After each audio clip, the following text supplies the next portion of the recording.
Charlotte Temple by Susanna Rowson. Preface. For the perusal of the young and thoughtless of the fair sex, this tale of truth is designed, and I could wish my fair readers to consider it as not merely the effusion of fancy, but as a reality. The circumstances on which I have founded this novel were related to me some little time since by an old lady who had personally known Charlotte, though she concealed the real names of the characters and likewise the place where the unfortunate scenes were acted. Yet, as it was impossible to offer a relation to the public in such an imperfect state, I have thrown over the whole a slight veil of fiction, and substituted names and places according to my own fancy. The principal characters in this little tale are now consigned to the silent tomb. It can therefore hurt the feelings of no one, and may, I flatter myself, be of service to some who are so unfortunate as to have neither friends to advise or understanding to direct them through the various and unexpected evils that attend a young and unprotected woman in her first entrance into life.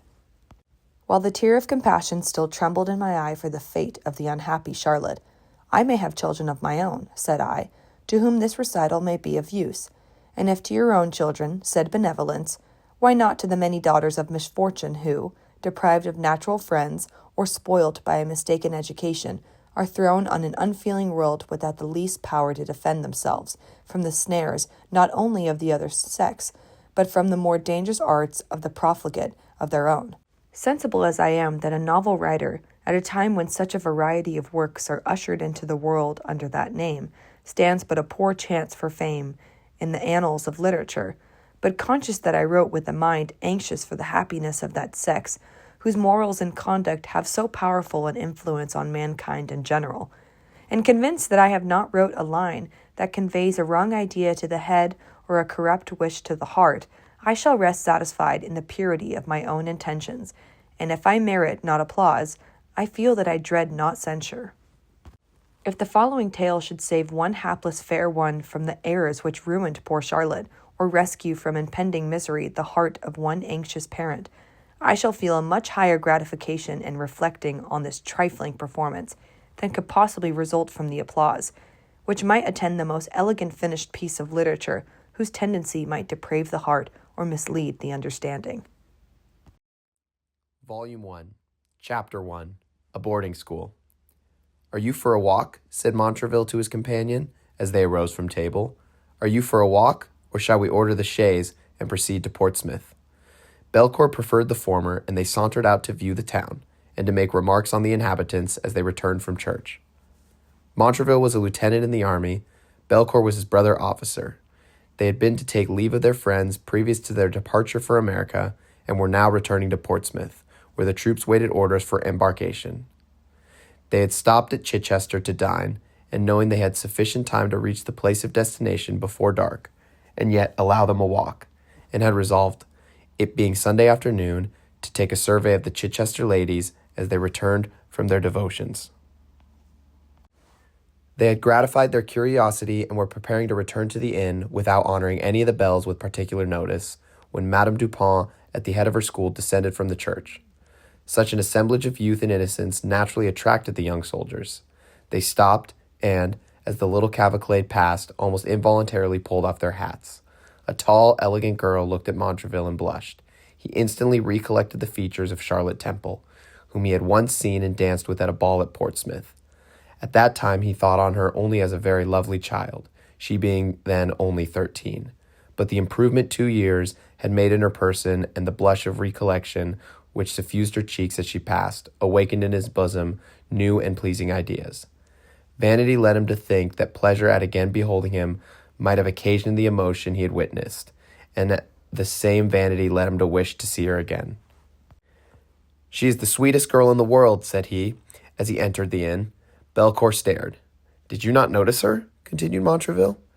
"She had on a blue bonnet, and with a pair of lovely eyes at the same color, has contrived to make me feel devilish odd about the heart."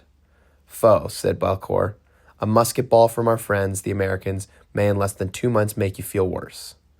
"I never think of the future," replied Montraville, "but am determined to make the most of the present, and would willingly compound with any kind familiar who had informed me who the girl is, and how I might be likely to obtain an interview."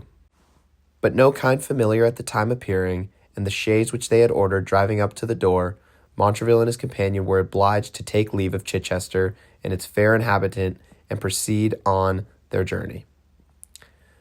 But Charlotte had made too great an impression on his mind to be easily eradicated.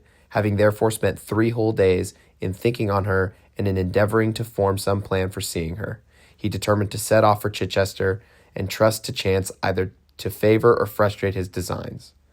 Arriving at the verge of the town, he dismounted and, sending the servant forward with the horses, proceeded toward the place where, in the midst of an extensive pleasure ground, stood the mansion which contained the lovely Charlotte Temple. Montraville leaned on a broken gate and looked earnestly at the house. The wall which surrounded it was high, and perhaps the Arguses who guarded the Hesperian fruit within were more watchful than those famed of old. "'Tis a romantic attempt," said he, "and should I even succeed in seeing and conversing with her, it can be productive of no good. I must of necessity leave England in a few days, and probably may never return. Why, then, should I endeavor to engage the affections of this lovely girl, only to leave her a prey to 1,000 inquietudes, of which at present she has no idea? I will return to Portsmouth and think no more about her." The evening now was closed, a serene stillness reigned, and the chaste Queen of Night, with her silver crescent, faintly illuminated the hemisphere. The mind of Montraville was hushed into composure by the serenity of the surrounding objects. "I will think on her no more," said he, and turned with an intention to leave the place. But as he turned, he saw the gate which led to the pleasure grounds open, and 2 women come out, who walked arm in arm across the field. "I will at least see who these are," said he. He overtook them, and giving them the compliments of the evening, begged leave to see them into the more frequented parts of the town. But how was he delighted when, waiting for an answer, he discovered, under the concealment of a large bonnet, the face of Charlotte Temple. He soon found means to ingratiate himself with her companion, who was a French teacher at the school, and at parting slipped a letter he had purposely written into Charlotte's hand, and 5 guineas into that of Mademoiselle, who promised she would endeavor to bring her young charge into the field again the next evening. Chapter 2. Domestic Concerns. Mr. Temple was the youngest son of a nobleman whose fortune was by no means adequate to the antiquity, grandeur, and, I may add, pride of the family. He saw his elder brother made completely wretched by marrying a disagreeable woman, whose fortune helped to prop the sinking dignity of the house, and he beheld his sisters legally prostituted to old, decrepit men, whose titles gave them consequence in the eyes of the world, and whose affluence rendered them splendidly miserable. "I will not sacrifice internal happiness for outward shew," said he. "I will seek content, and if I find her in a cottage, will embrace her with as much cordiality as I should if seated on a throne." Mr. Temple possessed a small estate of about £500 a year, and with that he resolved to preserve independence, to marry where the feelings of his heart should direct him, and to confine his expenses within the limits of his income.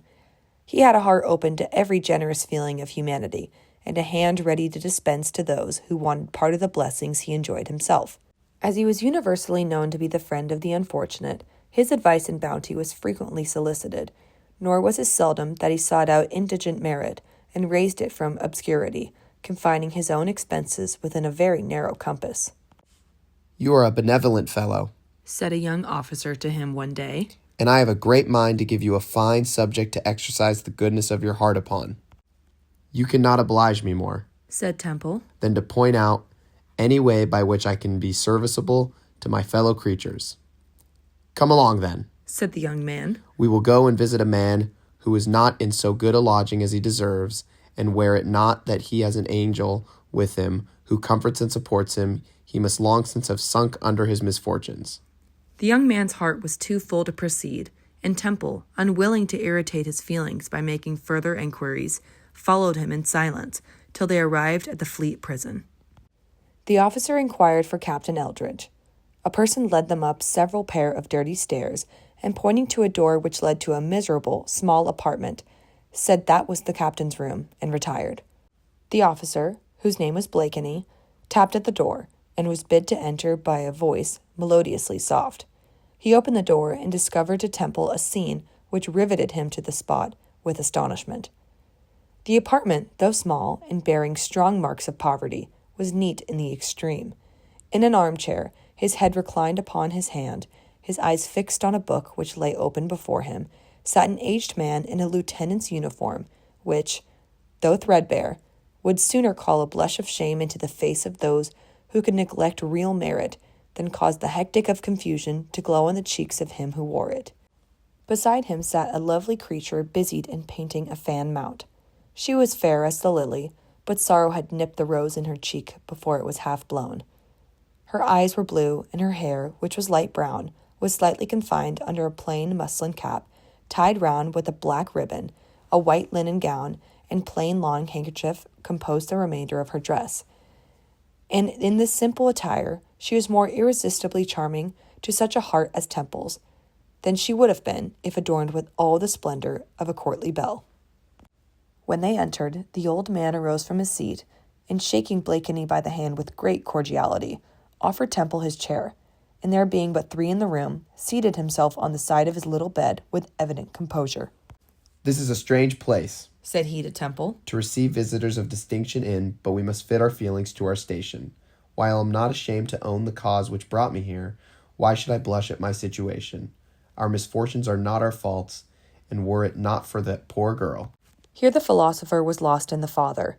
He rose hastily from his seat, and walking toward the window, wiped off a tear which he was afraid would tarnish the cheek of a sailor.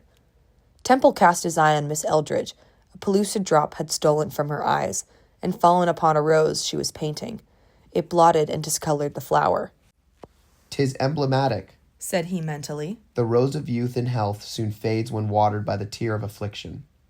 My friend Blakeney," said he, addressing the old man, "told me I could be of service to you. Be so kind then, dear sir, as to point out some way in which I can relieve the anxiety of your heart and increase the pleasures of my own." "My good young man," said Eldridge, "you know not what you offer. While deprived of my liberty, I cannot be free from anxiety on my own account, but that is a trifling concern. My anxious thoughts extend to one more dear 1,000 times than life. I am a poor, weak, old man, and must expect in a few years to sink into silence and oblivion.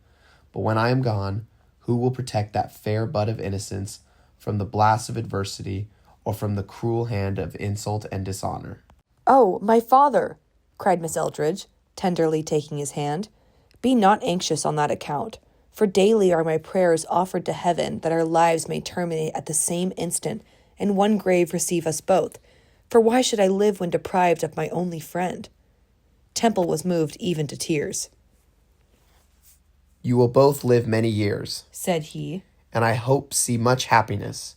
Cheerly, my friend, cheerly. These passing clouds of adversity will serve only to make the sunshine of prosperity more pleasing. But we are losing time. You might ere this have told me who were your creditors, what were their demands, and other particulars necessary to your liberation." "My story is short," said Mr. Eldridge, "but there are some particulars which will wring my heart barely to remember, yet to one whose offers of friendship appear so open and disinterested, I will relate every circumstance that led to my present painful situation. But my child," continued he, addressing his daughter, "let me prevail on you to take this opportunity, while my friends are with me, to enjoy the benefit of air and exercise. Go, my love, leave me now. Tomorrow at your usual hour I will expect you." Miss Eldridge impressed on his cheek the kiss of filial affection and obeyed. Chapter 3. Unexpected Misfortunes. "My life," said Mr. Eldridge, till within these few years was marked by no particular circumstance deserving notice. I early embraced the life of a sailor, and have served my king with unremitted ardor for many years. At the age of 25, I married an amiable woman. One son, and the girl who just now left us, were the fruits of our union. My boy had genius and spirit. I straitened my little income to give him a liberal education, but the rapid progress he made in his studies amply compensated for the inconvenience. At the academy, where he received his education, he commenced an acquaintance with a Mr. Lewis, a young man of affluent fortune. As they grew up, their intimacy ripened into friendship, and they became almost inseparable companions. George chose the profession of a soldier. I had neither friends or money to procure him a commission, and had wished him to embrace a nautical life. But this was repugnant to his wishes, and I ceased to urge him on the subject. The friendship subsisting between Louis and my son was of such a nature as gave him free access to our family, and so specious was his manner that we hesitated not to state to him all our little difficulties in regard to George's future views. He listened to us with attention and offered to advance any sum necessary for his first setting out. I embraced the offer and gave him my note for the payment of it, but he would not suffer me to mention any stipulated time, as he said I might do it whenever most convenient to myself. About this time, my dear Lucy returned from school, and I soon began to imagine Louis looked at her with eyes of affection. I gave my child a caution to beware of him, and to look on her mother as her friend. She was unaffectedly artless, and when, as I suspected, Louis made professions of love, she confided in her parents, and assured us her heart was perfectly unbiased in his favor, and she would cheerfully submit to our direction. I took an early opportunity of questioning him concerning his intentions towards my child. He gave an equivocal answer, and I forbade him from the house. The next day he sent and demanded payment of his money. It was not in my power to comply with the demand. I requested 3 days to endeavor to raise it, determining in that time to mortgage my half pay and live on a small annuity which my wife possessed, rather than be under an obligation to so worthless a man. But this short time was not allowed me, for that evening, as I was sitting down to supper, unsuspicious of danger, an officer entered and tore me from the embraces of my family. My wife had been for some time in a declining state of health. Ruin at once so unexpected and inevitable was a stroke she was not prepared to bear, and I saw her faint into the arms of our servant, as I left my own habitation for the comfortless walls of a prison. My poor Lucy, distracted with her fears for us both, sunk on the floor and endeavored to detain me by her feeble efforts, but in vain. They forced open her arms, she shrieked and fell prostrate. But pardon me, the horrors of that night unmanned me. I could not proceed. He rose from his seat and walked several times across the room. At length, attaining more composure, he cried, "What a mere infant I am! Why, sir, I never felt thus in a day of battle." "No," said Temple, "but the truly brave soul is trembling alive to the feelings of humanity." "True," replied the old man, something like satisfaction darting across his features. "And painful as these feelings are, I would not exchange them for that torpor which the Stoic mistakes for philosophy. How many exquisite delights should I have passed by unnoticed, but for these keen sensations, this quick sense of happiness or misery? Then let us, my friend, take the cup of life as it is presented to us, tempered by the hand of a wise providence. Be thankful for the good, be patient under the evil, and presume not to the enquire why that latter predominates. This is true philosophy," said Temple. "'Tis the only way to reconcile ourselves to the cross events of life," replied he. "But I forgot myself. I will no longer intrude on our patience, but proceed in my melancholy tale. The very evening that I was taken to prison, my son arrived from Ireland, where he had been some time with his regiment. From the distracted expressions of his mother and sister, he learnt by whom I had been arrested, and, late as it was, flew on the wings of wounded affection to the house of his false friend, and earnestly inquired the cause of this cruel conduct.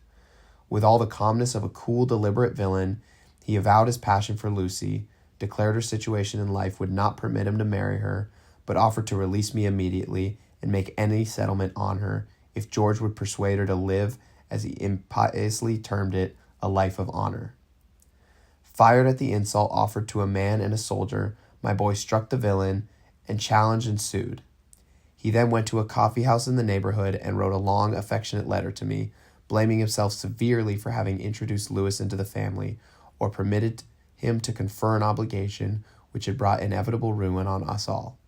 He begged me, whatever might be the event of the ensuing morning, not to suffer regret or unavailing sorrow for his fate, to increase the anguish of my heart, which he greatly feared was already insupportable.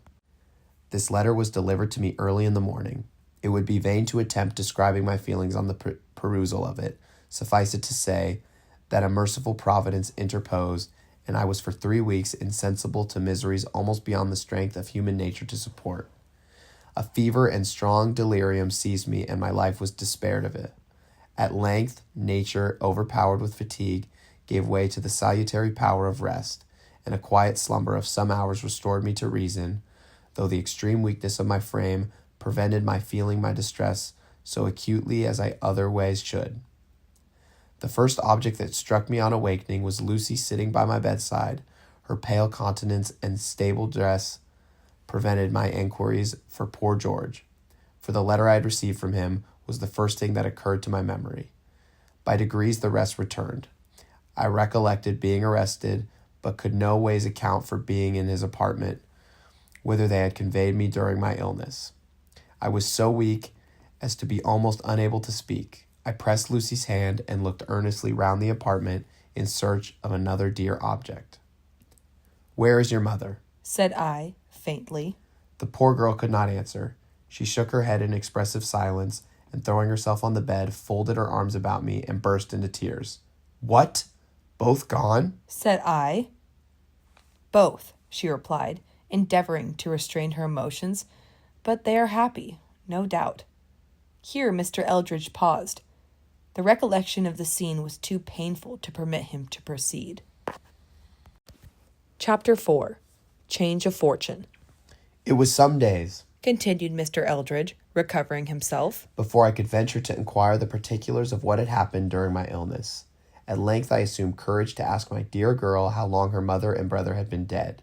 She told me that the morning after my arrest, George came home early to inquire after his mother's health, stayed with them but a few minutes, seemed greatly agitated at parting, but gave them strict charge to keep up their spirits and hope everything would turn out for the best. In about 2 hours after, as they were sitting at breakfast and endeavoring to strike out some plan to attain my liberty, they heard a loud rap at the door, which Lucy running to open, she met the bleeding body of her brother, borne in by 2 men who had lifted him from a litter on which they had brought him from the place where he fought. Her poor mother, weakened by illness and the struggles of the preceding night, was not able to support this shock. Gasping for breath, her looks wild and haggard, she reached the apartment where they had carried her dying son. She knelt by the bedside, and taking his cold hand, "My poor boy," said she, "I will not be parted from thee. Husband, son, both at once lost. Father of mercy, spare me." She fell into a strong convulsion and expired in about 2 hours. In the meantime, a surgeon had dressed George's wounds, but they were in such a situation as to bar the smallest hopes of recovery. He never was sensible from the time he was brought home, and died that evening in the arms of his sister. Late as it was when this event took place, my affectionate Lucy insisted on coming to me.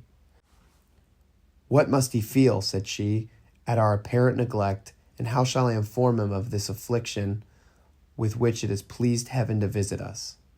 She left the care of the dear departed ones to some neighbors who had kindly come in to comfort and assist her, and on entering the house where I was confined, found me in the situation I have mentioned. How she supported herself in these trying moments, I know not. Heaven, no doubt, was with her, and her anxiety to preserve the life of one parent in some measure abated her affliction for the loss of the other. My circumstances were greatly embarrassed, my acquaintances few, and those few utterly unable to assist me. When my wife and son were committed to their kindred earth, my creditors seized my house and furniture, which not being sufficient to discharge all their demands, detainers were lodged against me. No friend stepped forward to my relief. From the grave of her mother, my beloved Lucy followed an almost dying father to his melancholy place. Here we have been nearly a year and a half. My half pay I have given up to satisfy my creditors, and my child supports me by her industry, sometimes by fine needlework, sometimes by painting. She leaves me every night and goes to a lodging near the bridge, but returns in the morning to cheer me with her smiles and bless me by her duteous affection. A lady once offered her an asylum in her family, but she would not leave me. "We were all the world to each other," said she. "I thank God I have health and spirits to improve the talents with which nature has endowed me, and I trust if I employ them in the support of a beloved parent, I shall not be thought an unprofitable servant. While he lives, I pray for strength to pursue my employment, and when it pleases Heaven to take one of us, may it give the survivor resignation to bear the separation as we ought. Till then, I will never leave him." "But where is the inhuman persecutor?" said Temple. "He has been abroad ever since," replied the old man. but he has left orders with his lawyer never to give up the note till the utmost farthing is paid. And how much is the amount of your debts in all? Said Temple. 500 pounds. He replied. Temple started. It was more than expected. But something must be done, said he. That sweet maid must not wear out her life in a prison. I will see you again tomorrow, my friend, said he, shaking Eldridge's hand. Keep up your spirits. Light and shade are not more happily blended than are the pleasures and pains of life, and the horrors of the one serve only to increase the splendor of the other. You never lost a wife and son, said Eldridge. No, replied he, but I can feel for those that have. Eldridge pressed his hand as they went toward the door, and they parted in silence.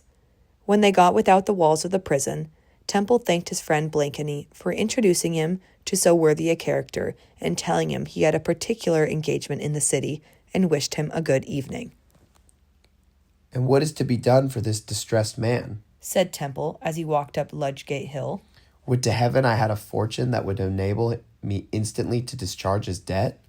What exquisite transport to see the expressive eyes of Lucy beaming at once with pleasure for her father's deliverance and gratitude for her deliverer, but is not my fortune affluence, continued he. Nay, superfluous wealth when compared to the extreme indignities of Eldridge, and what I have done to deserve ease and plenty, while a brave, worthy officer starves in a prison?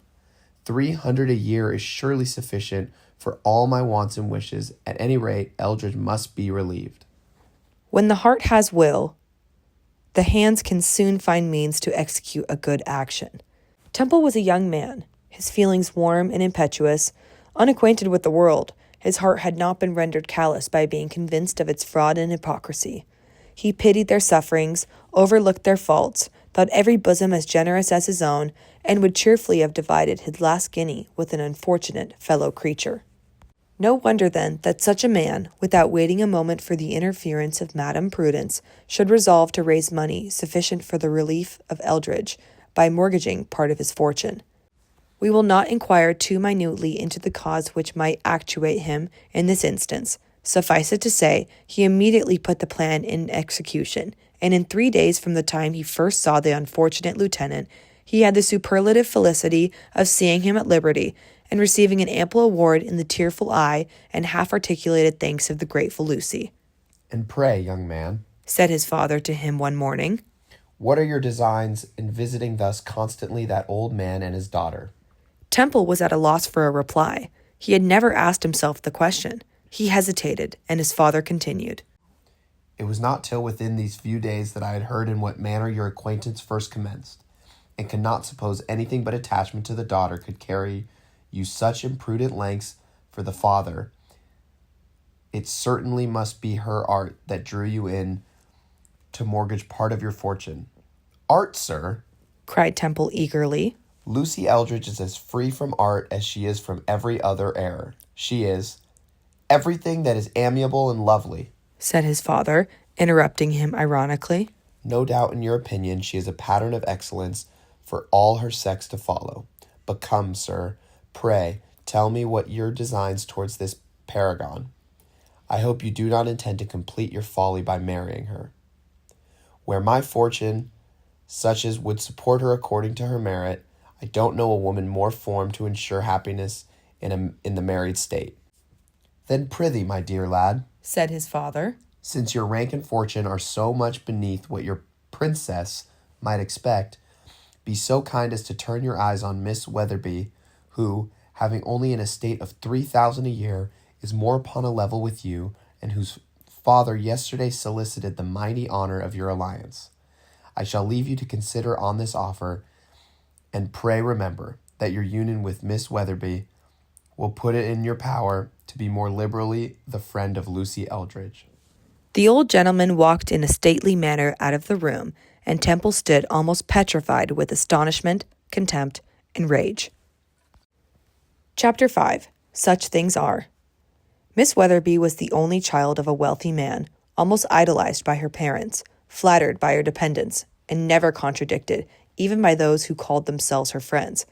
I cannot give a better description than by the following lines.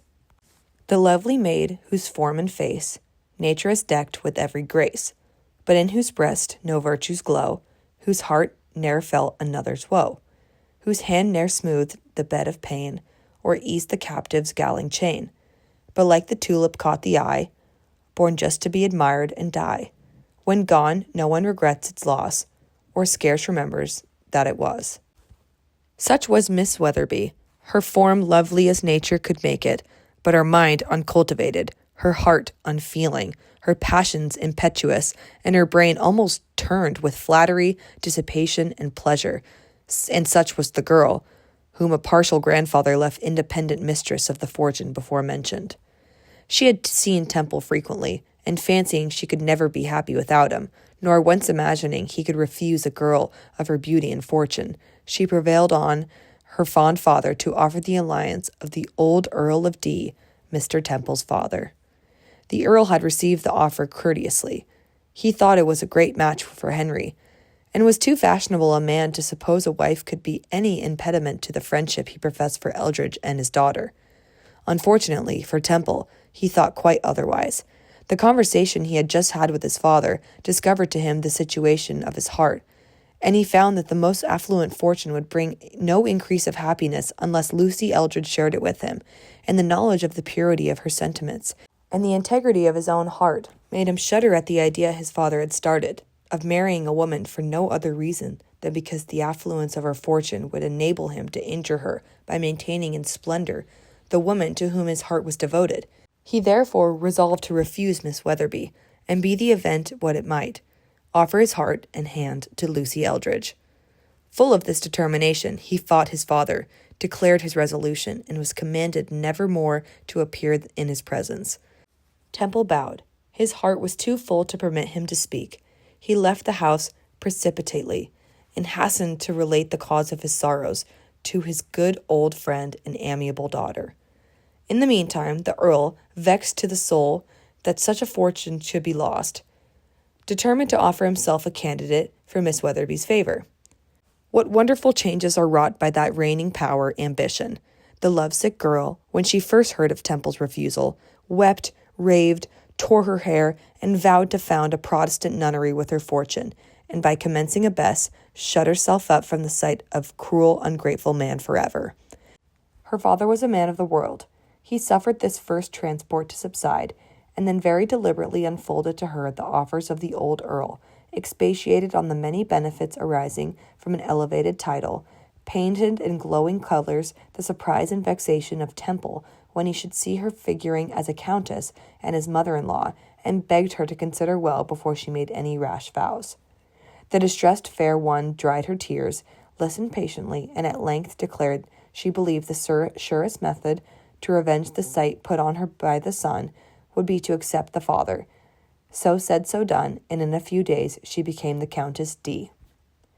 Temple heard the news with emotion. He had lost his father's favor by avowing his passion for Lucy, and he saw now there was no hope of regaining it. "But he shall not make me miserable," said he.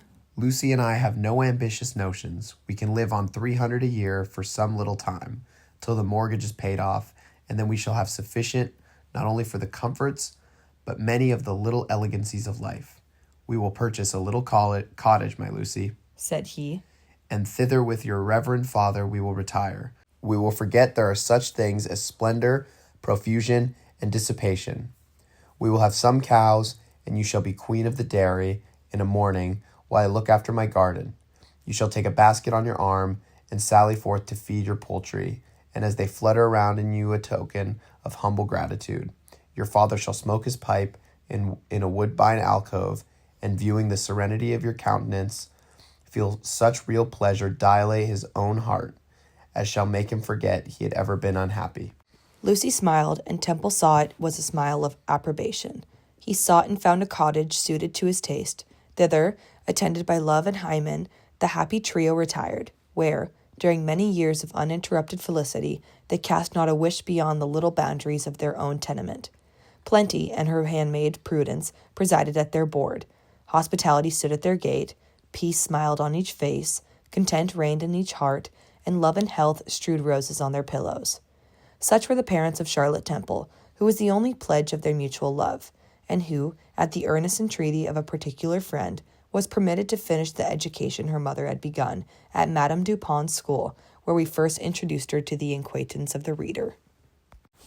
Chapter 6. An Intriguing Teacher. Madame Dupin was a woman every way calculated to take care of the young ladies, had that care entirely devolved on herself, but it was impossible to attend the education of a numerous school without proper assistants, and those assistants were not always the kind of people whose conversation and morals were exactly such as parents of delicacy and refinement would wish a daughter to copy. Among the teachers at Madame Dupin's school was Mademoiselle Leroux, who added to a pleasing person, an insinuating address, a liberal education, and the manners of a gentlewoman. She was recommended to the school by a lady whose humanity overstepped the bounds of discretion, for though she knew Miss Leroux had eloped from a convent with a young officer, and, on coming to England, had lived with several different men in open defiance of all moral and religious duties, yet, finding her reduced to the most abject want, and believing the penitence which she professed to be sincere, she took her into her own family, and from thence recommended her to Madame Dupin, as thinking the situation more suitable for a woman of her abilities. But Mademoiselle possessed too much the spirit of the intrigue to remain long without adventures. At church, where she constantly appeared, her person attracted the attention of a young man who was upon a visit at a gentleman's seat in the neighborhood.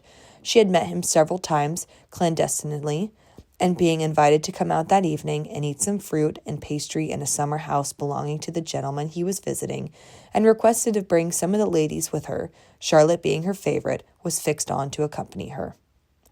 The mind of youth eagerly catches at promised pleasure.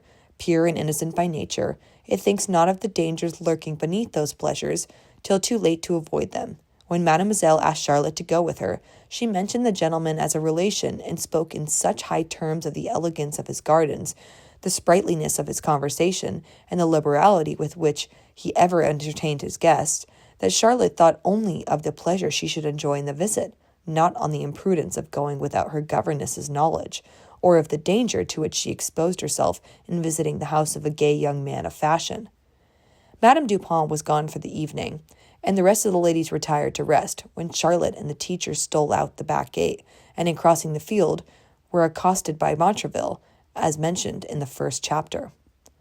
Charlotte was disappointed in the pleasure she had promised herself from this visit. The levity of the gentlemen and the freedom of their conversation disgusted her. She was astonished at the liberties Mademoiselle permitted them to take, grew thoughtful and uneasy, and heartily wished herself at home again in her own chamber. Perhaps one cause of that wish might be an earnest desire to see the contents of the letter which had been put into her hand by Montraville. Any reader who has the least knowledge of the world will easily imagine the letter was made up of encomiums on her beauty and vows of everlasting love and inconstancy, nor will he be surprised that a heart open to very gentle, generous sentiment should feel itself warmed by gratitude for a man who professed to feel so much for her, nor is it improbable but her mind might revert to the agreeable person and martial appearance of Montraville. In affairs of love, a young heart is never in more danger than when attempted by a handsome young soldier. A man of an indifferent appearance will, when arrayed in a military habit, shew to advantage, but when beauty of person, elegance of manner, and an easy method of paying compliments are united to the scarlet coat, smart cockade, and military sash, well a day for the poor girl who gazes on him. She is in imminent danger, but if she listens to him with pleasure, 'tis all over with her, and from that moment she has neither eyes nor ears for any other object. Now, my dear sober matron, if a sober matron should deign to turn over these pages before she trusts them to the eye of a darling daughter, let me entreat you not to put on a grave face, and throw down the book in a passion and declare 'tis enough to turn the heads of half the girls in England. I do solemnly protest, my dear madam, I mean no more by what I have here advanced than to ridicule these romantic girls, who foolishly imagine a red coat and silver epaulet constitute the fine gentleman, and should that fine gentleman make half a dozen fine speeches to them, they will imagine themselves so much in love as to fancy it a meritorious action to jump out of a two-pair of stairs window, abandon their friends, and trust entirely to the honor of a man who perhaps hardly knows the meaning of the word, and if he does, will be too much the modern man of refinement to practice it in their favor. Gracious heaven! When I think of the miseries that must rend the heart of a doting parent, when he sees the darling of his age at first seduced from his protection and afterwards abandoned by the very wretch whose promises of love decoyed her from the paternal roof, when he sees her poor and wretched, her bosom torn between remorse from her crime and love for a vile betrayer, when fancy paints to me the good old man stooping to raise the weeping penitent, while every tear from her eye is numbered by drops from his bleeding heart, my bosom glows with honest indignation, and I wish for power to extirpate those monsters of seduction from the earth. Oh, my dear girls, for to such only I am writing. Listen not to the voice of love, unless sanctioned by paternal approbation. Be assured, it is now past the days of romance. No woman can be run away with contrary to her own inclination. Then kneel down each morning and request kind heaven to keep you free from temptation, or should it please to suffer you to be tried, pray for fortitude to resist the impulse of inclination when it runs counter to the precepts of religion and virtue. Chapter 7. Natural sense of propriety inherent in the female bosom. I cannot think we have done exactly right in going out this evening, mademoiselle, said Charlotte, seating herself when she entered her apartment. Nay, I am sure it was not right, for I expected to be very happy, but was sadly disappointed. It was your own fault, then, replied mademoiselle, for I am sure my cousin omitted nothing that could serve to render the evening agreeable. True, said Charlotte, but I thought the gentlemen were very free in their manner. I wonder you would suffer them to behave as they did. Prithee, don't be such a foolish little prude, said the artful woman, affecting anger. I invited you to go in hopes it would divert you and be an agreeable change of scene. However, if your delicacy was hurt by the behavior of this gentleman, you need not go again. So there, let it rest. I do not intend to go again, said Charlotte, gravely taking off her bonnet and beginning to prepare for bed. I am sure, if Madame Dupin knew that we had been out tonight, she would be very angry, and it is 10-1, but she hears of it by some means or another. Nay, miss, said Leroux, perhaps your mighty sense of propriety may lead you to tell her yourself, and in order to avoid the censure you would incur, should she hear of it by accident, throw the blame on me. But I confess I deserve it. It will be a very kind return for that partiality which led me to prefer you before any of the rest of the ladies.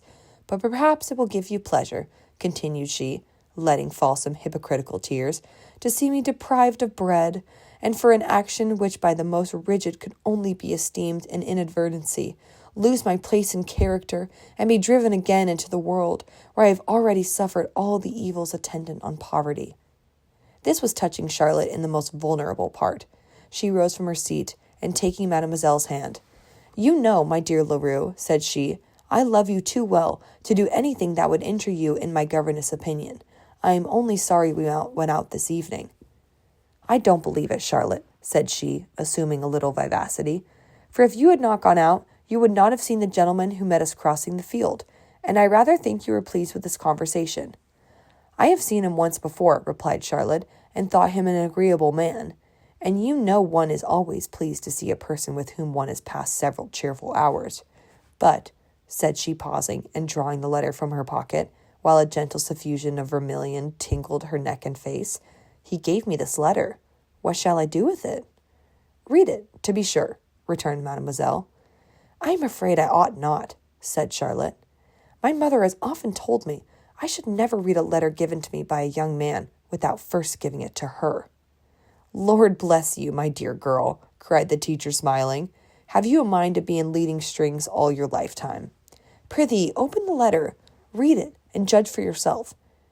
If you show it to your mother, the consequence will be you will be taken from school and a strict guard kept over you, so you will stand no chance of ever seeing the smart young officer again. I should not like to leave the school yet, replied Charlotte, till I have gained a greater proficiency in my Italian and music. But you can, if you please, mademoiselle, take the letter back to Montraville and tell him I wish him well, but cannot, with any propriety, enter into a clandestine correspondence with him. She laid the letter on the table and began to undress herself. Well, said Leroux, I vow you are an unaccountable girl. Have you no curiosity to see the inside now? For my part, I could no more let a letter addressed to me lie unopened so long than I could work miracles. He writes a good hand, continued she, turning the letter to look at the superscription. "'Tis well enough," said Charlotte, drawing it towards her. "He is a gentle young fellow," said LaRue carelessly, folding up her apron at the same time. "But I think he's marked with the smallpox." "Oh, you are greatly mistaken," said Charlotte eagerly. "He has a remarkable clear skin and fine complexion." "His eyes, if I could judge by what I saw," said LaRue, "are gray and want expression." "By no means," replied Charlotte. "They are the most expressive eyes I ever saw." "Well, child, whether they are gray or of black is of no consequence. You have determined not to read his letter, so it is likely you will never either see or hear from him again." Charlotte took up the letter, and Mademoiselle continued. "He is probably going to America. If ever you should hear any account of him, it may possibly be that he is killed. And though he loved you ever so fervently, though his last breath should be spent in a prayer for your happiness, it can mean nothing to you. You can feel nothing for the fate of the man, whose letters you will not open, and whose sufferings you will not alleviate, by permitting him to think you would remember him when absent, and pray for his safety." Charlotte still held the letter in her hand, and her heart swelled at the conclusion of Mademoiselle's speech, and a tear dropped upon the wafer that closed it. "The wafer is not dry yet," said she, "and sure there can be no great harm." She hesitated. LaRue was silent. "I may read it, mademoiselle, and return it afterwards." "Certainly," replied mademoiselle. "At any rate, I am determined not to answer it," continued Charlotte as she opened the letter. "Here let me stop to make one remark, and trust me, my heart aches while I write it, but certain I am that when once a woman has stifled the sense of shame in her own bosom, when once she has lost sight of the basis on which reputation, honor, everything that should be dear to the female heart rests, she grows hardened in guilt, and will spare no pains to bring down innocence and beauty to the shocking level with herself, and this proceeds from the diabolical spirit of envy, which repines at seeing another in the full possession of that respect and esteem which she can no longer hope to enjoy." Mademoiselle eyed the unsuspecting Charlotte as she perused the letter with a malignant pleasure. She saw that the contents had awakened new emotions in her youthful bosom. She encouraged her hopes, calmed her fears, and before they parted for the night, it was determined that she should meet Montraville the ensuing evening. Chapter 8. Domestic Pleasures Planned. "I think, my dear," said Mrs. Temple, laying her hand on her husband's arm as they were walking together in the garden, "I think next Wednesday is Charlotte's birthday. Now I have formed a little scheme in my own mind, to give her an agreeable surprise, and if you have no objection, we will send for her home on that day." Temple pressed his wife's hand in token of approbation, and she proceeded. "You know which the little alcove at the bottom of the garden, of which Charlotte is so fond?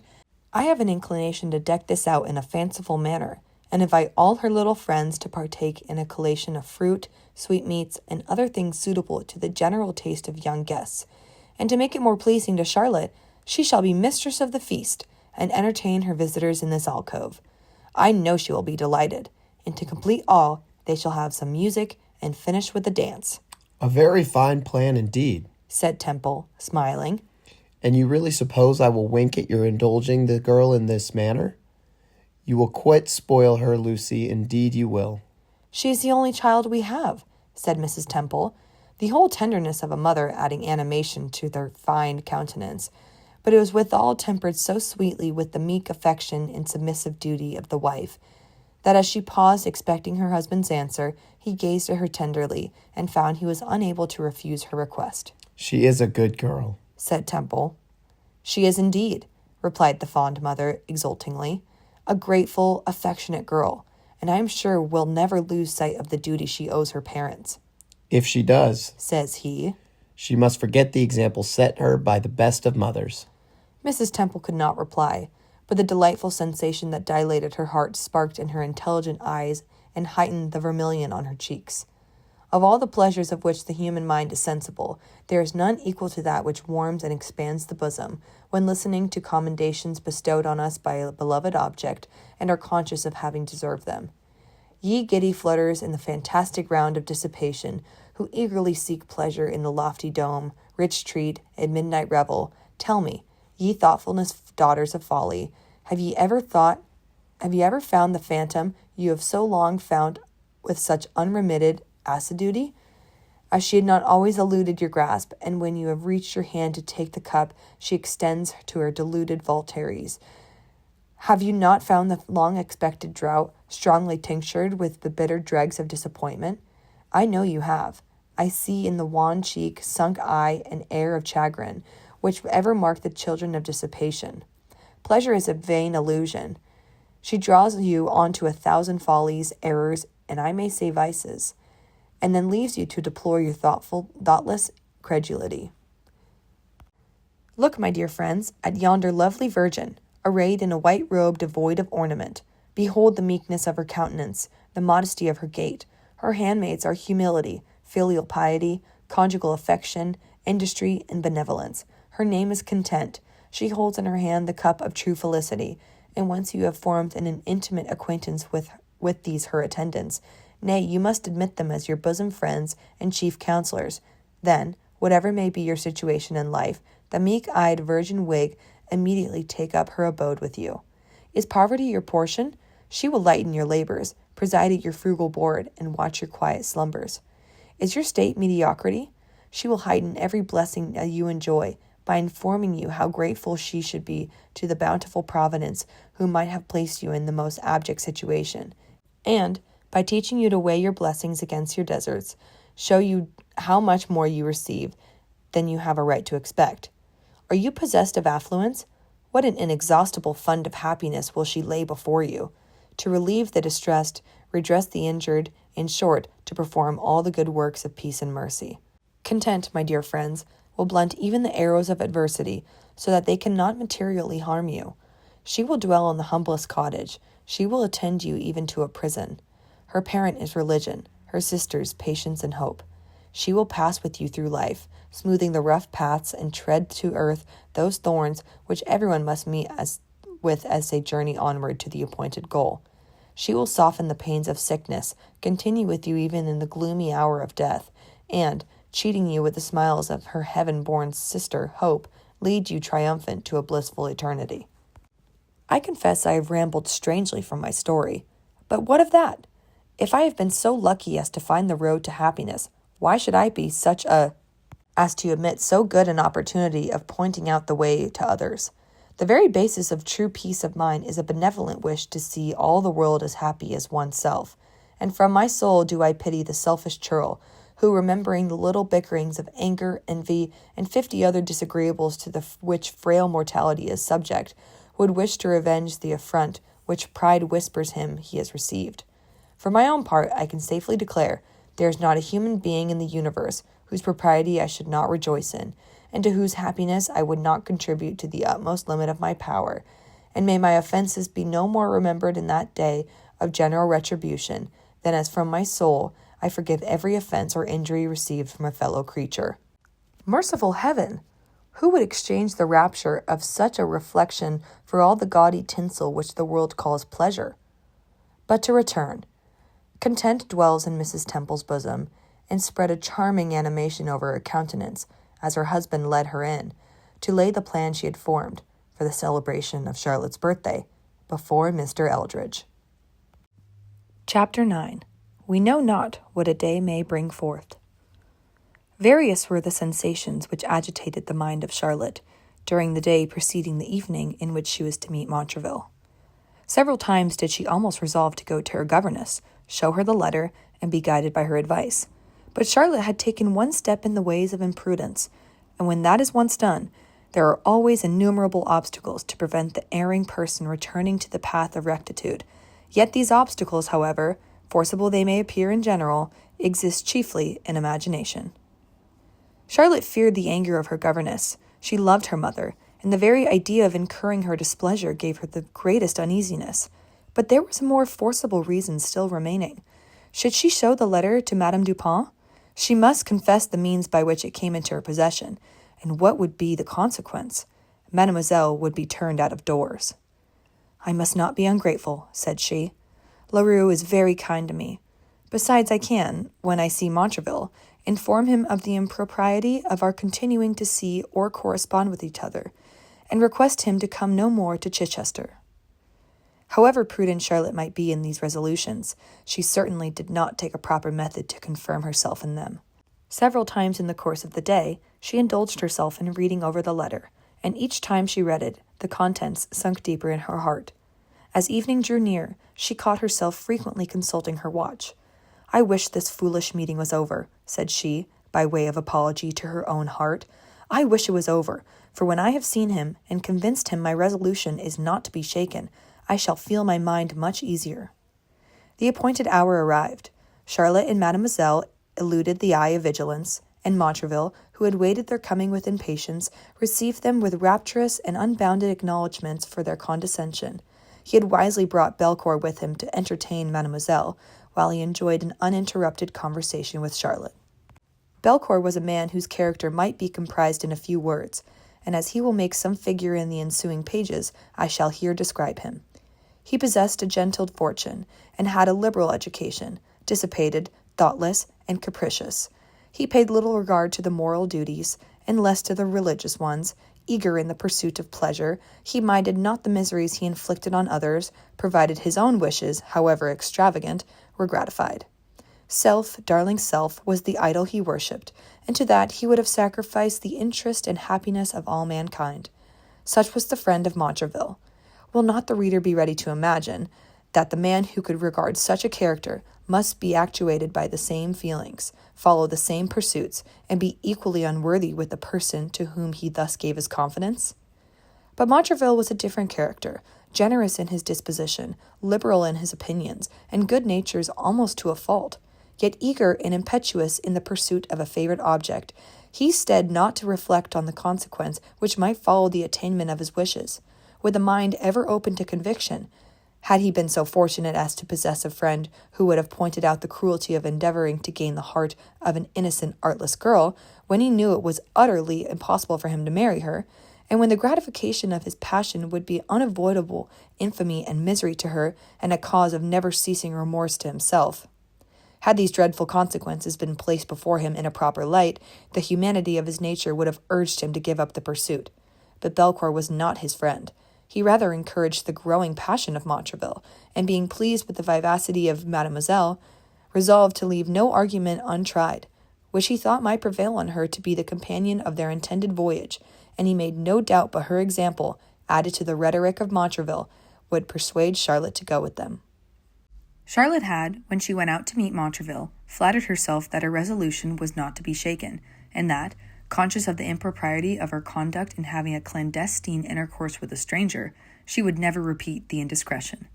But alas, poor Charlotte, she knew not the deceitfulness of her own heart, or she would have avoided the trial of her stability. Montraville was tender, eloquent, ardent, and yet respectful. "Shall I not see you once more?" said he. "Before I leave England? Will you not bless me by an assurance that when we are divided by a vast expanse of sea, I shall not be forgotten?" Charlotte sighed. "Why that sigh, my dear Charlotte? Could I flatter myself that a fear for my safety or a wish for my welfare occasioned it? How happy would it make me?" "I shall ever wish you well, Montraville," said she, "but we must meet no more." "Oh, say not so, my lovely girl. Reflect that when I leave my native land, perhaps a few short weeks may terminate my existence. The perils of the ocean, the dangers of war." "I can hear no more," said Charlotte in a tremulous voice. "I must leave you." "Say you will see me once again." "I dare not," said she. "Only for 1/2 hour tomorrow evening. 'Tis my last request. I shall never trouble you again, Charlotte." "I know not what to say," cried Charlotte, struggling to draw her hands from him. "Let me leave you now." "And you will come tomorrow?" said Montraville. "Perhaps I may," said she. "Adieu, then. I will live upon the hope till we meet again." He kissed her hand. She sighed in adieu, and catching hold of Mademoiselle's arm, hastily entered the garden gate. Chapter 10. When we have excited curiosity, it is but an act of good nature to gratify it. Montraville was the youngest son of a gentleman of fortune, whose family being numerous, he was obliged to bring up his sons to genteel professions, by the exercise of which they might hope to raise themselves into notice. "My daughters," said he, have been educated like gentlewomen, and should I die before they are settled, they must have some provision made to place them above the snares and temptations which vice ever holds out to the elegant, accomplished female, when oppressed by the frowns of poverty and the sting of dependence. My boys with only moderate incomes, when placed in the church, at the bar, or in the field, may exert their talents, make themselves friends, and raise their fortunes on the basis of merit. When Montraville chose the profession of arms, his father presented him with a commission, and made him a handsome provision for his private purse. Now, my boy, said he, go, seek glory in the field of battle. You have received from me all I shall ever have it in my power to bestow. It is certain I have interest to gain you promotion, but be assured that interest shall never be exerted unless by your future conduct you deserve it. Remember, therefore, your success in life depends entirely on yourself. There is one thing I think it my duty to caution you against: the precipitancy with which young men frequently rush into matrimonial engagements, and by their thoughtlessness draw many a deserving woman into scenes of poverty and distress.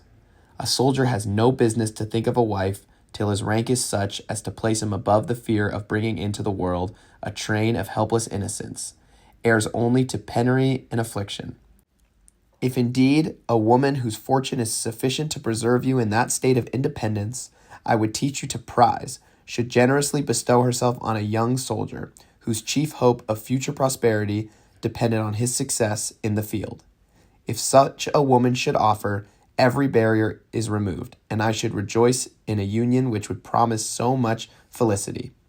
But mark me, boy, if on the contrary you rush into a precipitate union with a girl of little or no fortune, take the poor creature from a comfortable home and kind friends, and plunge her into all the evils a narrow income and increasing family can inflict, I will leave you to enjoy the blessed fruits of your rashness, for by all that is sacred, neither my interest or fortune shall ever be exerted in your favor.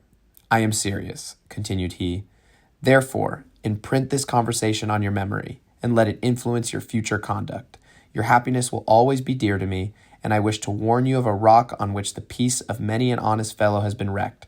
For believe me, the difficulties and dangers of the longest winter campaign are much easier to be borne than the pangs that would seize your heart when you behold the woman of your choice, the children of your affection, involved in penury and distress, and reflected that it was your own folly and precipitancy had been the prime cause of their sufferings. As this conversation passed but a few hours before Montraville took leave of his father, it was deeply impressed on his mind. When, therefore, Belcourt came with him to the place of assignation with Charlotte, he directed him to inquire of the French woman what were Miss Temple's expectations in regard to fortune. Mademoiselle informed him that though Charlotte's father possessed a genteel independence, it was by no means probable that he could give his daughter more than £1,000, and in case she did not marry to his liking, it was possible he might not give her a single sous. Nor did it appear the least likely that Mr. Temple would agree to her union with a young man on the point of embarking for the feat of war. Montraville therefore concluded it was impossible he should ever marry Charlotte Temple, and what end he proposed to himself by continuing the acquaintance he had commenced with her, he did not at that moment give himself time to inquire. Chapter 11. Conflict of Love and Duty. Almost a week was now gone, and Charlotte continued every evening to meet Montraville, and in her heart every meeting was resolved to be the last. But alas, when Montraville at parting would earnestly entreat one more interview, that treacherous heart betrayed her, and forgetful of its resolution, pleaded the cause of the enemy so powerfully that Charlotte was unable to resist.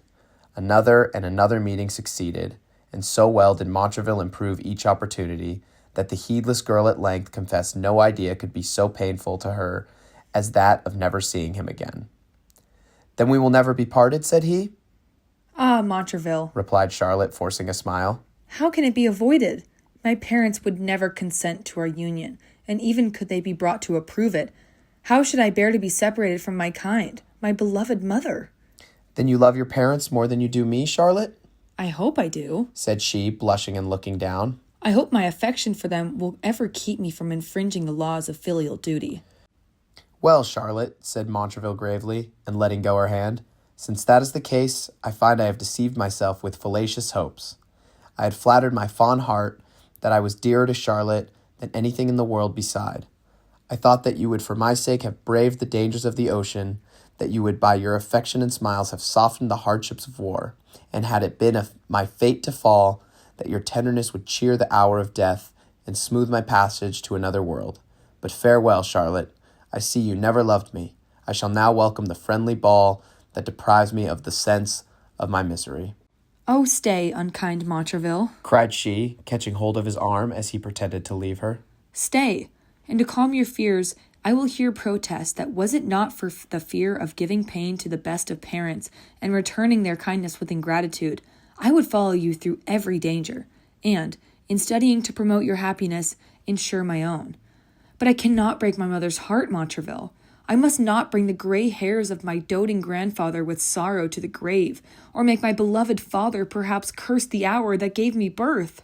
She covered her face with her hands and burst into tears. All these distressing scenes, my dear Charlotte, cried Montraville, are merely the chimeras of a disturbed fancy.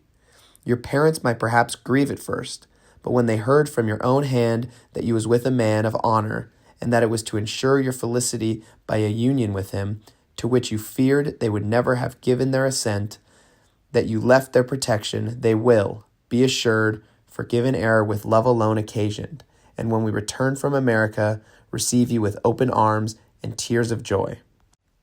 Belcour and Mademoiselle heard this last speech, and conceiving it a proper time to throw in their advice and persuasions, approached Charlotte, and so well seconded the entreaties of Montraville that finding Mademoiselle intended going with Belcour, and feeling her own treacherous heart too much inclined to accompany them, the hapless Charlotte, in an evil hour, consented that the next evening they should bring a chaise to the end of the town, and that she would leave her friends and throw herself entirely on the protection of Montraville.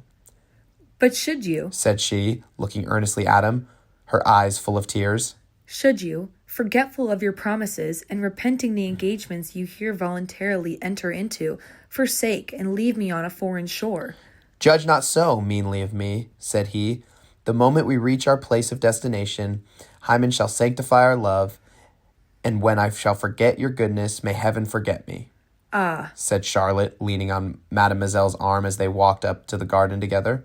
I have forgot all that I ought to have remembered in consenting to this intended elopement. You are a strange girl, said Mademoiselle. You never know your own mind 2 minutes at a time. Just now you declared Montraville's happiness was what you prized most in the world, and now I suppose you repent having ensured that happiness by agreeing to accompany him abroad. Indeed, I do repent, replied Charlotte, from my soul, but while discretion points out the impropriety of my conduct, inclination urges me on to ruin. Ruin? Fiddlestick, said Mademoiselle. Am I not going with you? And do I feel any of those qualms? You do not renounce a tender father and mother, said Charlotte. But I hazard my dear reputation, replied Mademoiselle, bridling. True, replied Charlotte. But you do not feel what I do. She then bade her good night, but sleep was a stranger to her eyes, and the tear of anguish watered her pillow. Chapter 12. Nature's last, best gift. Creature in whom excelled, whatever could, to sight or thought be named. Holy divine, good, amiable, and sweet, how thou art fallen. When Charlotte left her restless bed, her languid eye and pale cheek discovered to Madame Dupont the little repose she had tasted. My dear child, said the affectionate governess, what is the cause of the languor so apparent in your frame? Are you not well? Yes, my dear madam, very well, replied Charlotte, attempting to smile. But I know not how it was. I could not sleep last night, and my spirits are depressed this morning. Come cheer up, my love, said the governess. I believe I have brought a cordial to revive them. I have just received a letter from your good mamma, and here is one for yourself. Charlotte hastily took the letter. It contained these words. As tomorrow is the anniversary of the happy day that gave my beloved girl to the anxious wishes of maternal heart, I have requested your governess to let you come home and spend it with us. And as I know you to be a good, affectionate child, and make it your study to improve in those branches of education which you know will give most pleasure to your delighted parents, as a reward for your diligence and attention, I have prepared an agreeable surprise for your reception. Your grandfather, eager to embrace the darling of his aged heart, will come in the chaise for you, so hold yourself in readiness to attend him by 9 o'clock. Your dear father joins in every tender wish for your health and future felicity, which warms the heart of my dear Charlotte's affectionate mother, L. Temple." "Gracious heaven!" cried Charlotte, forgetting where she was, and raising her streaming eyes as in earnest supplication. Madame Dupont was surprised. "Why these tears, my love?" said she. "Why this seeming agitation? I thought the letter would have rejoiced instead of distressing you." "It does rejoice me," replied Charlotte, endeavoring at composure, "but I was praying for merit to deserve the unremitted attentions of the best of parents." "You do right," said Madame Dupont, "to ask the assistance of heaven that you may continue to deserve their love. Continue, my dear Charlotte, in the course you have ever pursued, and you will ensure at once their happiness and your own." "Oh," cried Charlotte, as her governess left her, "I have forfeited both forever. Yet let me reflect. The irrevocable step is not yet taken. It is not too late to recede from the brink of a precipice from which I can only behold the dark abyss of ruin, shame, and remorse." She arose from her seat and flew to the apartment of Leroux. "Oh, mademoiselle," said she, "I am snatched by a miracle from destruction. This letter has saved me. It has opened my eyes to the folly I was so near committing. I will not go, mademoiselle. I will not wound the hearts of those dear parents who make my happiness the whole study of their lives." "Well," said mademoiselle, "do as you please, miss, but pray understand that my resolution is taken, and it is not in your power to alter it. I shall meet the gentleman at the appointed hour, and shall not be surprised at any outrage which Montraville may commit, when he finds himself disappointed. Indeed, I should not be astonished, was he to come immediately here, and reproach you for your instability in the hearing of the whole school, and what will be the consequence? You will bear the odium of having formed the resolution of eloping, and every girl of spirit will laugh at your want of fortitude to put it in execution, while prudes and fools will load you with reproach and contempt. You will have lost the confidence of your parents, incurred their anger and the scoffs of the world. And what fruit do you expect to reap from this piece of heroism? For such no doubt you think it is. You will have the pleasure to reflect that you have deceived the man who adores you, and whom in your heart you prefer to all other men, and that you are separated from him forever." This eloquent harangue was given with such volubility that Charlotte could not find an opportunity to interrupt her, or to offer a single word till the whole was finished, and then found her ideas so confused that she knew not what to say. At length she determined that she would go with mademoiselle to the place of assignation, convince Montraville of the necessity of adhering to the resolution of remaining behind, assure him of her affection, and bid him adieu. Charlotte formed this plan in her mind, and exulted in the certainty of its success. "How shall I rejoice," said she, "in this triumph of reason over inclination, and, when in the arms of my affectionate parents, lift up my soul in gratitude to heaven as I look back on the dangers I have escaped?" The hour of assignation arrived. Mademoiselle put what money and valuables she possessed in her pocket, and advised Charlotte to do the same, but she refused. "My resolution is fixed," said she. "I will sacrifice love to duty." Mademoiselle smiled internally, and they proceeded softly down the back stairs and out of the garden gate. Montraville and Belcourt were ready to receive them. "Now," said Montraville, taking Charlotte in his arms. "you are mine forever." "No," said she, withdrawing from his embrace. "I am come to take an everlasting farewell." It would be useless to repeat the conversation that here ensued. Suffice it to say that Montraville used every argument that had formerly been successful. Charlotte's resolution began to waver, and he drew her almost imperceptibly towards the chaise. "I cannot go," said she. "Cease, dear Montraville, to persuade. I must not. Religion, duty, forbid."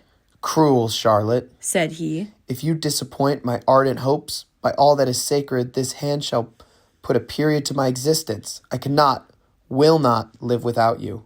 "Alas, my torn heart," said Charlotte. "How shall I act?" "Let me direct you," said Montraville, lifting her into the chaise. "Oh, my dear forsaken parents!" cried Charlotte. The chaise drove off. She shrieked and fainted into the arms of her betrayer. Chapter 13. Cruel Disappointment. "What pleasure," cried Mr. Eldridge, as he stepped into the chaise to go for his granddaughter, "what pleasure expands the heart of an old man when he beholds the progeny of a beloved child growing up in every virtue that adorned the minds of her parents. I foolishly thought some few years since that every sense of joy was buried in the graves of my dear partner and my son. But my Lucy, by her filial affection, soothed my soul to peace, and this dear Charlotte has twined herself round my heart and opened such new scenes of delight to my view that I almost forget I have ever been unhappy. When the chaise stopped, he alighted with the alacrity of youth. So much do the emotions of the soul influence the body. It was 8:30. The ladies were assembled in the schoolroom, and Madame Dupont was preparing to offer the morning sacrifice of prayer and praise when it was discovered that Mademoiselle and Charlotte were missing. She is busy, no doubt, said the governess, in preparing Charlotte for her little excursion, but pleasures should never make us forget our duty to our Creator. Go, one of you, and bid them both attend prayers. The lady who went to summon them soon returned and informed the governess that the room was locked and that she had knocked repeatedly but obtained no answer. Good heaven! Cried Madame Dupont. This is very strange. And turning pale with terror, she went hastily to the door and ordered it to be forced to open. The apartment instantly discovered that no person had been in the preceding night, the beds appearing as though just made. The house was instantly a scene of confusion. The garden, the pleasure grounds were searched to no purpose. Every apartment rang with the names of Miss Temple and Mademoiselle, but they were too distant to hear, and every face wore the marks of disappointment. Mr. Eldridge was sitting in the parlor, eagerly expecting his granddaughter to descend, ready equipped for her journey. He heard the confusion that reigned in the house. He heard the name of Charlotte frequently repeated. "What can be the matter?" said he, rising and opening the door. "I fear some accident has befallen my dear girl." The governess entered. The visible agitation of her countenance discovered that something extraordinary had happened. "Where is Charlotte?" said he. "Why does not my child come to welcome her doting parent?" Be composed, my dear sir, said Madame Dupont. Do not frighten yourself unnecessarily. She is not in the house at present, but as Mademoiselle is undoubtedly with her, she will speedily return in safety, and I hope they will both be able to account for this unseasonable absence in such a manner as shall remove our present uneasiness. "Madam," cried the old man with an angry look, "has my child been accustomed to go out without leave, with no other company or protector than that Frenchwoman? Pardon me, madam, I mean no reflections on your country, but I never did like Mademoiselle Leroux. I think she was a very improper person to be entrusted with the care of such a girl as Charlotte Temple, or to be suffered to take her from under your immediate protection." You wrong me, Mr. Eldridge, replied she. If you suppose I have ever permitted your granddaughter to go out unless with the other ladies, I would to heaven I could form any probable conjecture concerning her absence this morning, but it is a mystery which her return can alone unravel. Servants were now dispatched to every place where there was at least hope of hearing any tidings of the fugitives, but in vain. Dreadful were the hours of horrid suspense which Mr. Eldridge passed till 12:00, when that suspense was reduced to a shocking certainty, and every spark of hope which till then they had indulged was in a moment extinguished. Mr. Eldridge was preparing with a heavy heart to return to his anxiously expecting children when Madame Dupont received the following note without either name or date. "Miss Temple is well and wishes to relieve the anxiety of her parents by letting them know she has voluntarily put herself under the protection of a man whose future study shall be to make her happy. Pursuit is needless. The measures taken to avoid discovery are too effectual to be eluded. When she thinks her friends are reconciled to this precipitate step, they may perhaps be informed of her place of residence. Mademoiselle is with her." As Madame Dupont read these cruel lines, she turned pale as ashes. Her limbs trembled, and she was forced to call for a glass of water. She loved Charlotte truly, and when she reflected on the innocence and gentleness of her disposition, she concluded that it must have been the advice and machinations of Leroux which led her to this imprudent action. She recollected her agitation at the receipt of her mother's letter and saw it in the conflict of her mind. "Does the letter relate to Charlotte?" said Mr. Eldridge, having waited some time in expectation of Madame Dupont speaking. It does, said she. Charlotte is well, but cannot return today. Not return, madam? Where is she? Who will detain her from her fond, expecting parents? You distract me with these questions, Mr. Eldridge. Indeed, I know not where she is, or who has seduced her from her duty. The whole truth now rushed at once upon Mr. Eldridge's mind. She is eloped, then, said he. My child is betrayed. The darling, the comfort of my aged heart is lost. Oh, would to heaven I had died but yesterday. A violent gush of grief in some measure relieved him, and after several vain attempts, he at length assumed sufficient composure to read the note. And how shall I return to my children, said he, how approach that mansion, so late the habitation of peace? Alas, my dear Lucy, how will you support these heart-rending tidings? Or how shall I be enabled to console you, who need so much consolation myself? The old man returned to the chaise, but the light step and cheerful countenance were no more. Sorrow filled his heart and guided his motions.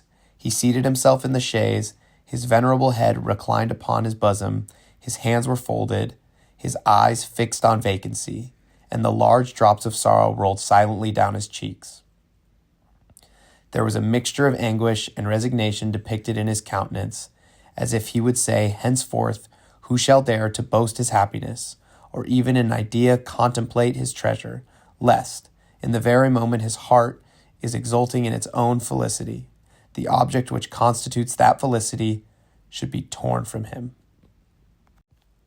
Chapter 14. Maternal Sorrow. Slow and heavy passed the time while the carriage was conveying Mr. Eldridge home, and yet when he came in sight of the house, he wished a longer reprieve from the dreadful task of informing Mr. and Mrs. Temple of their daughter's elopement.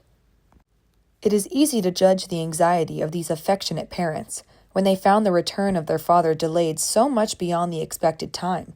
They were now met in the dining parlor, and several of the young people who had been invited were already arrived.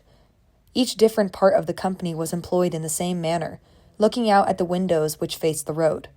At length the long-expected chaise appeared. Mrs. Temple ran out to receive and welcome her darling. Her young companions flocked round the door, each one eager to give her joy on the return of her birthday. The door of the chaise was opened.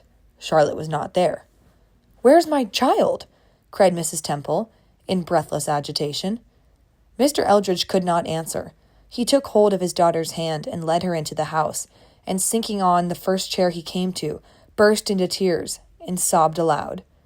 "She is dead," cried Mrs. Temple. "Oh, my dear Charlotte!" And clasping her hands in an agony of distress, fell into strong hysterics. Mr. Temple, who had stood speechless with surprise and fear, now ventured to inquire if indeed his Charlotte was no more. Mr. Eldridge led him into another apartment, and putting the fatal note into his hand, cried, Bear it like a Christian. And turned from him, endeavoring to suppress his own too visible emotions. It would be vain to attempt describing what Mr. Temple felt whilst he hastily ran over the dreadful lines. When he had finished, the paper dropped from his unnerved hand. Gracious heaven, said he. Could Charlotte act thus? Neither tear nor sigh escaped him, and he sat the image of mute sorrow till roused from his stupor by the repeated shrieks of Mrs. Temple.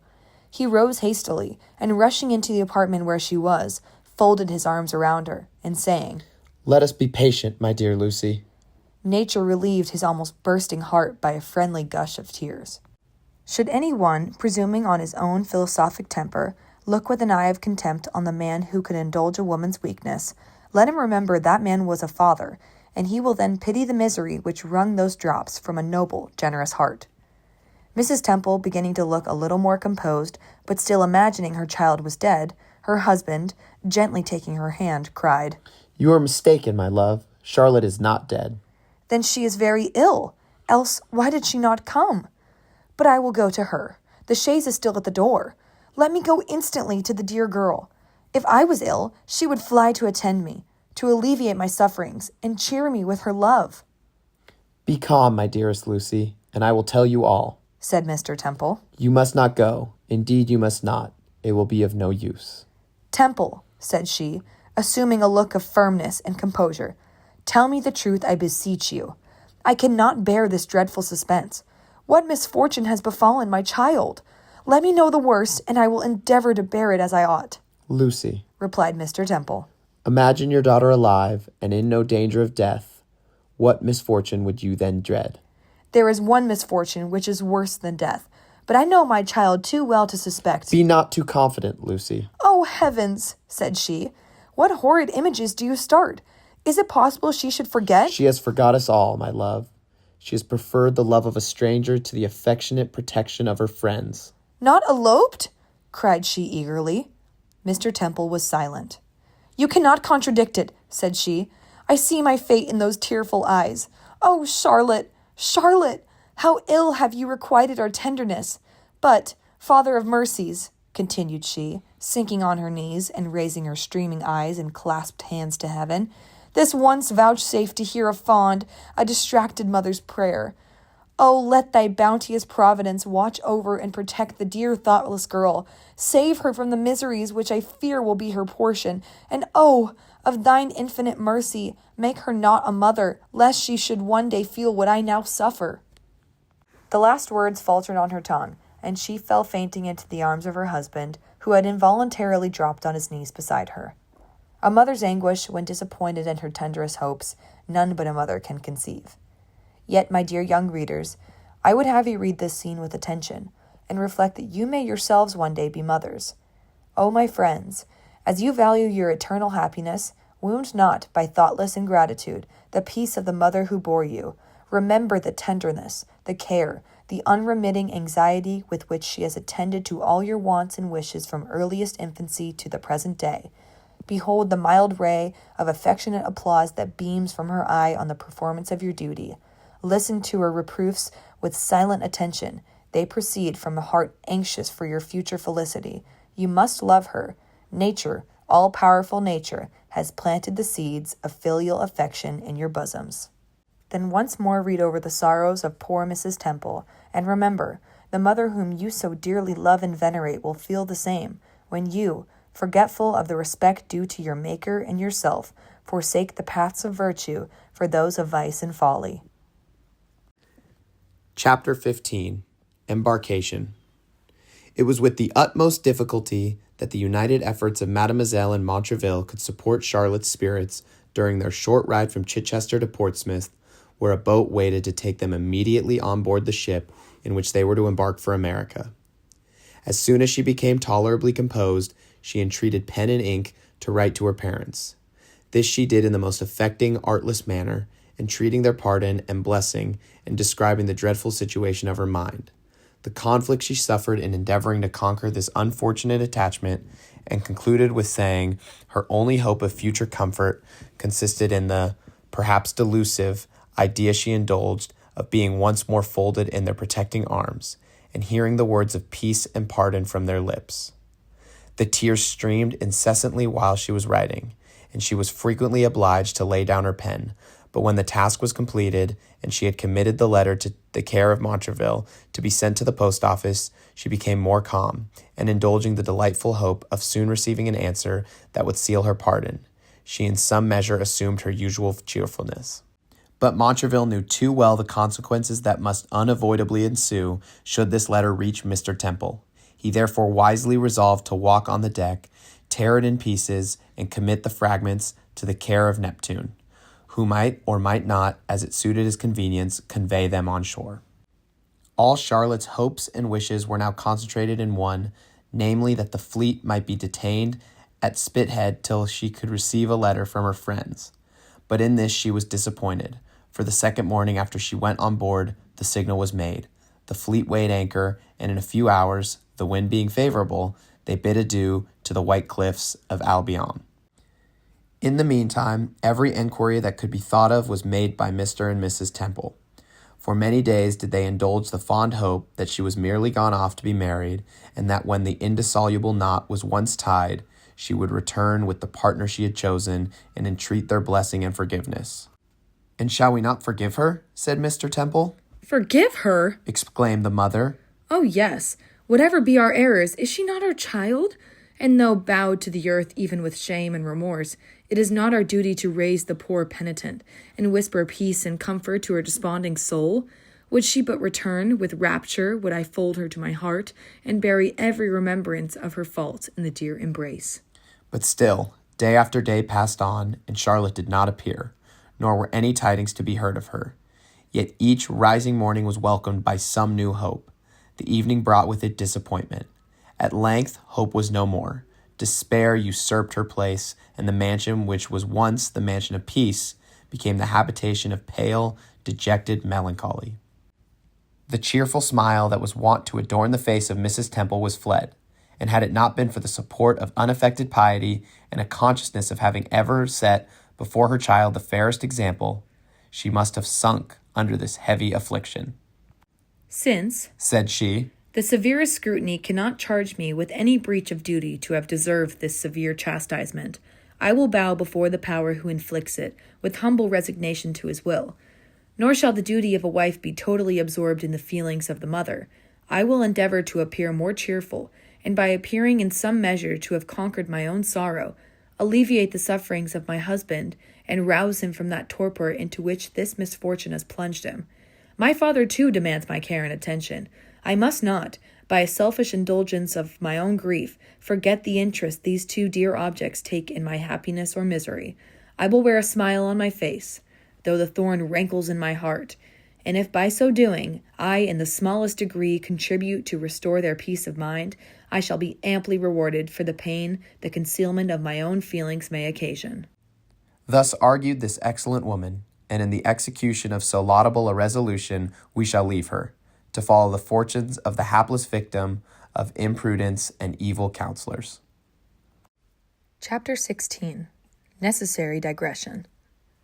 On board of the ship in which Charlotte and Mademoiselle were embarked was an officer of large unencumbered fortune and elevated rank, and whom I shall call Crayton. He was one of those men who, having travelled in their youth, pretend to have contracted a peculiar fondness for everything foreign, and to hold in contempt the productions of their own country, and this affected partiality extended even to the woman. With him, therefore, the blushing modesty and unaffected simplicity of Charlotte passed unnoticed, but the forward pertness of Leroux, the freedom of her conversation, the elegance of her person, mixed with a certain engaging je ne sais quoi, perfectly enchanted him. The reader, no doubt, has already developed the character of Leroux. Designing, artful, and selfish, she had accepted the devoirs of Belcourt because she was heartily weary of the retired life she led at the school, wished to be released from what she deemed a slavery, and to return to that vortex of folly and dissipation which had once plunged her into the deepest misery. But her plan, she flattered herself, was now better formed. She resolved to put herself under the protection of no man till she had first secured a settlement. But the clandestine manner in which she left Madame Dupin's prevented her putting this plan in execution, though Belcourt solemnly protested he would make her a handsome settlement the moment they arrived at Portsmouth. This he afterwards contrived to evade by a pretended hurry of business. Leroux, readily conceiving he never meant to fulfill his promise, determined to change her battery and attack the heart of Colonel Crayton. She soon discovered the partiality he entertained for her nation, and having imposed on him a feigned tale of distress, representing Belcourt as a villain who had seduced her from her friends under a promise of marriage, and afterwards betrayed her, pretending great remorse for the errors she had committed, and declaring whatever her affection for Belcourt might have been, it was now entirely extinguished, and she wished for nothing more than an opportunity to leave a course of life which her soul abhorred. But she had no friends to apply to. They had all renounced her, and guilt and misery would undoubtedly be her future portion through life. Crayton was possessed of many amiable qualities, though the peculiar trait in his character, which we have already mentioned, in a great measure threw a shade over them. He was beloved for his humanity and benevolence by all who knew him, but he was easy and unsuspicious himself, and became a dupe to the artifice of others. He was, when very young, united to an amiable Parisian lady, and perhaps it was his affection for her that laid the foundation for the partiality he ever retained for the whole nation. He had by her one daughter, who entered into the world but a few hours before her mother left it. This lady was universally beloved and admired, being endowed with all the virtues of her mother, without the weakness of that father.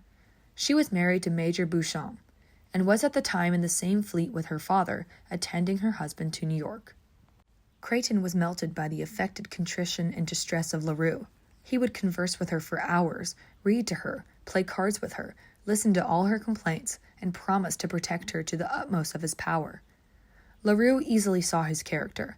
Her sole aim was to awaken a passion in his bosom that might turn out to her advantage, and in this aim she was but too successful, for before the voyage was finished, the infatuated colonel gave her from under his hand a promise of marriage on their arrival at New York, under forfeiture of £5,000. And how did our poor Charlotte pass her time during a tedious and tempestuous passage? Naturally delicate, the fatigue and sickness which she endured rendered her so weak as to be almost entirely confined to her bed. Yet the kindness and attention of Montraville in some measure contributed to alleviate her sufferings, and the hope of hearing from her friends soon after her arrival kept up her spirits and cheered many a gloomy hour. But during the voyage a great revolution took place, not only in the fortune of Leroux, but in the bosom of Belcourt. Whilst in his pursuit of his armor with Mademoiselle, he had attended little to the interesting, unobtrusive charms of Charlotte, but when, cloyed by possession and disgusted with the art and dissimulation of one, he beheld the simplicity and gentleness of the other, the contrast became too striking not to fill him at once with surprise and admiration. He frequently conversed with Charlotte. He found her sensible, well-informed, but diffident and unassuming. The languor which the fatigue of her body and perturbation of her mind spread over her delicate features served only, in his opinion, to render her more lovely. He knew that Montraville did not design to marry her, and he formed a resolution to endeavor to gain her himself whenever Montraville should leave her. Let not the reader imagine Belcourt's designs were honorable. Alas! When once a woman has forgot the respect due to herself, by yielding to the solicitations of illicit love, they lose all their consequence, even in the eyes of the man whose art has betrayed them, and for whose sake they have sacrificed every valuable consideration. The heedless fair, who stoops to guilty joys, a man may pity, but he must despise. Nay, every libertine will think he has a right to insult her with his licentious passion, and should the unhappy creature shrink from the insolent overture, he will sneeringly taunt her with a pretense of modesty. Chapter 17. A Wedding. On the day before their arrival at New York, after dinner, Creighton arose from his seat and, placing himself by Mademoiselle, thus addressed the company. As we are now nearly arrived at our destined port, I think it but my duty to inform you, my friends, that this lady, taking her hand, has placed herself under my protection. I have seen and severely felt the anguish of her heart, and through every shade which cruelty or malice may throw over her, can discover the most amiable qualities. I thought it but necessary to mention my esteem for her before our disembarkation, as it is my fixed resolution, the morning after we land, to give her an undoubted title to my favor and protection by honorably uniting my fate to hers. I would wish every gentleman here, therefore, to remember that her honor henceforth is mine, and continued he, looking at Belcourt, should any man presume to speak in the least disrespectfully of her, I shall not hesitate to pronounce him a scoundrel. Belcourt cast at him a smile of contempt, and bowing profoundly low, wished Mademoiselle much joy in the proposed union, and assuring the colonel that he need not be in the least apprehensive of any one throwing the least odium on the character of his lady, shook him by the hand with ridiculous gravity, and left the cabin. The truth was, he was glad to be rid of Leroux, and so he was but freed from her, he cared not who fell victim to her infamous arts. The inexperienced Charlotte was astonished at what she heard. She thought Leroux had, like herself, only been urged by the force of her attachment to Belcourt to quit her friends and follow him to the feat of war. How wonderful, then, that she should resolve to marry another man. It was certainly extremely wrong. It was indelicate. She mentioned her thoughts to Montraville. He laughed at her simplicity, called her a little idiot, and patting her on the cheek, said she knew nothing of the world. If the world sanctifies such things, 'tis a very bad world, I think, said Charlotte. Why, I always understood they were to have been married when they arrived at New York. I am sure Mademoiselle told me Belcourt promised to marry her. Well, and suppose he did? Why, he should be obliged to keep his word, I think. Well, but I suppose he has changed his mind, said Montraville. And then, you know, the case is altered. Charlotte looked at him attentively for a moment. A full sense of her own situation rushed upon her mind. She burst into tears and remained silent. Montraville too well understood the cause of her tears. He kissed her cheek, and bidding her not make herself uneasy, unable to bear the silent but keen remonstrance, hastily left her. The next morning by sunrise they found themselves at anchor before the city of New York. A boat was ordered to convey the ladies on shore. Creighton accompanied them, and they were shewn to a house of public entertainment. Scarcely were they seated when the door opened, and the colonel found himself in the arms of his daughter, who had landed a few minutes before him. The first transport of meeting subsided. Creighton introduced his daughter to Mademoiselle Leroux as an old friend of her mother's, for the artful Frenchwoman had really made it appear to the credulous colonel that she was in the same convent with his first wife, and though much younger, had received many tokens of her esteem and regard. "If, mademoiselle," said Mrs. Beauchamp, "you were the friend of my mother, you must be worthy the esteem of all good hearts." Mademoiselle will soon honor our family, said Creighton, by supplying the place that valuable woman filled. And as you are married, my dear, I think you will not blame— "Hush, my dear sir," replied Mrs. Beauchamp. "I know my duty too well to scrutinize your conduct. Be assured, my dear father, your happiness is mine. I shall rejoice in it, and sincerely love the person who contributes to it. But tell me," continued she, turning to Charlotte, "who is this lovely girl? Is she your sister, mademoiselle?" a blush, deep as the glow of the carnation, suffused the cheeks of Charlotte. "It is a young lady," replied the colonel, "who came in the same vessel with us from England." He then drew his daughter aside and told her in a whisper Charlotte was the mistress of Montraville. "What a pity," said Mrs. Beauchamp softly, casting a most compassionate glance at her. "but surely her mind is not depraved. The goodness of her heart is depicted in her ingenuous countenance." Charlotte caught the word pity. "And am I already fallen so low?" said she. A sigh escaped her, and a tear was ready to start, but Montraville appeared, and she checked the rising emotion. Mademoiselle went with the colonel and his daughter to another apartment. Charlotte remained with Montraville and Belcourt. The next morning the colonel performed his promise, and Leroux became in due form Mrs. Creighton, exulted in her own good fortune, and dared to look with an eye of contempt on the unfortunate but far less guilty Charlotte. Volume 2, Chapter 18. Reflections. "And am I indeed fallen so low," said Charlotte, "as to be only pitied? Will the voice of approbation no more meet my ear? And shall I never again possess a friend whose face will wear a smile of joy whenever I approach?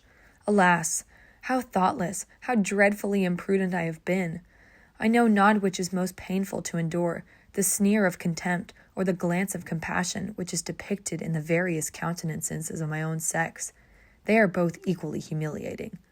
Ah, my dear parents, could you now see the child of your affections, the daughter whom you so dearly loved, a poor solitary being, without society, here wearing out her heavy hours in deep regret and anguish of heart, no kind friend of her own sex to whom she can unbosom her griefs, no beloved mother, no woman of character will appear in my company, and low as your Charlotte has fallen, she cannot associate with infamy."